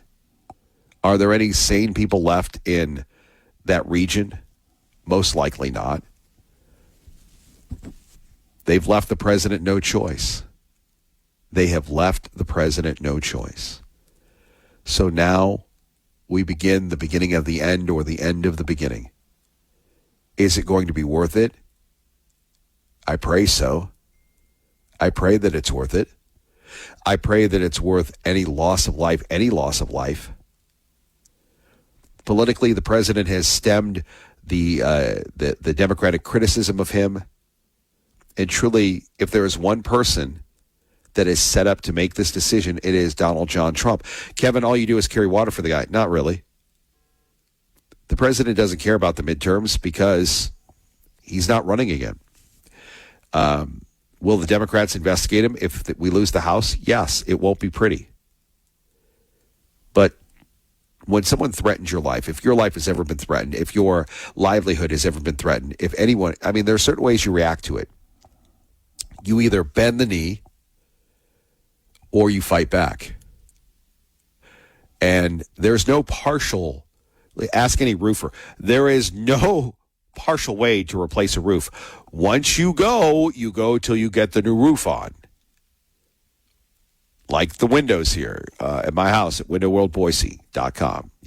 Once those windows go, you get them done and you take care of it, right? You take care of it.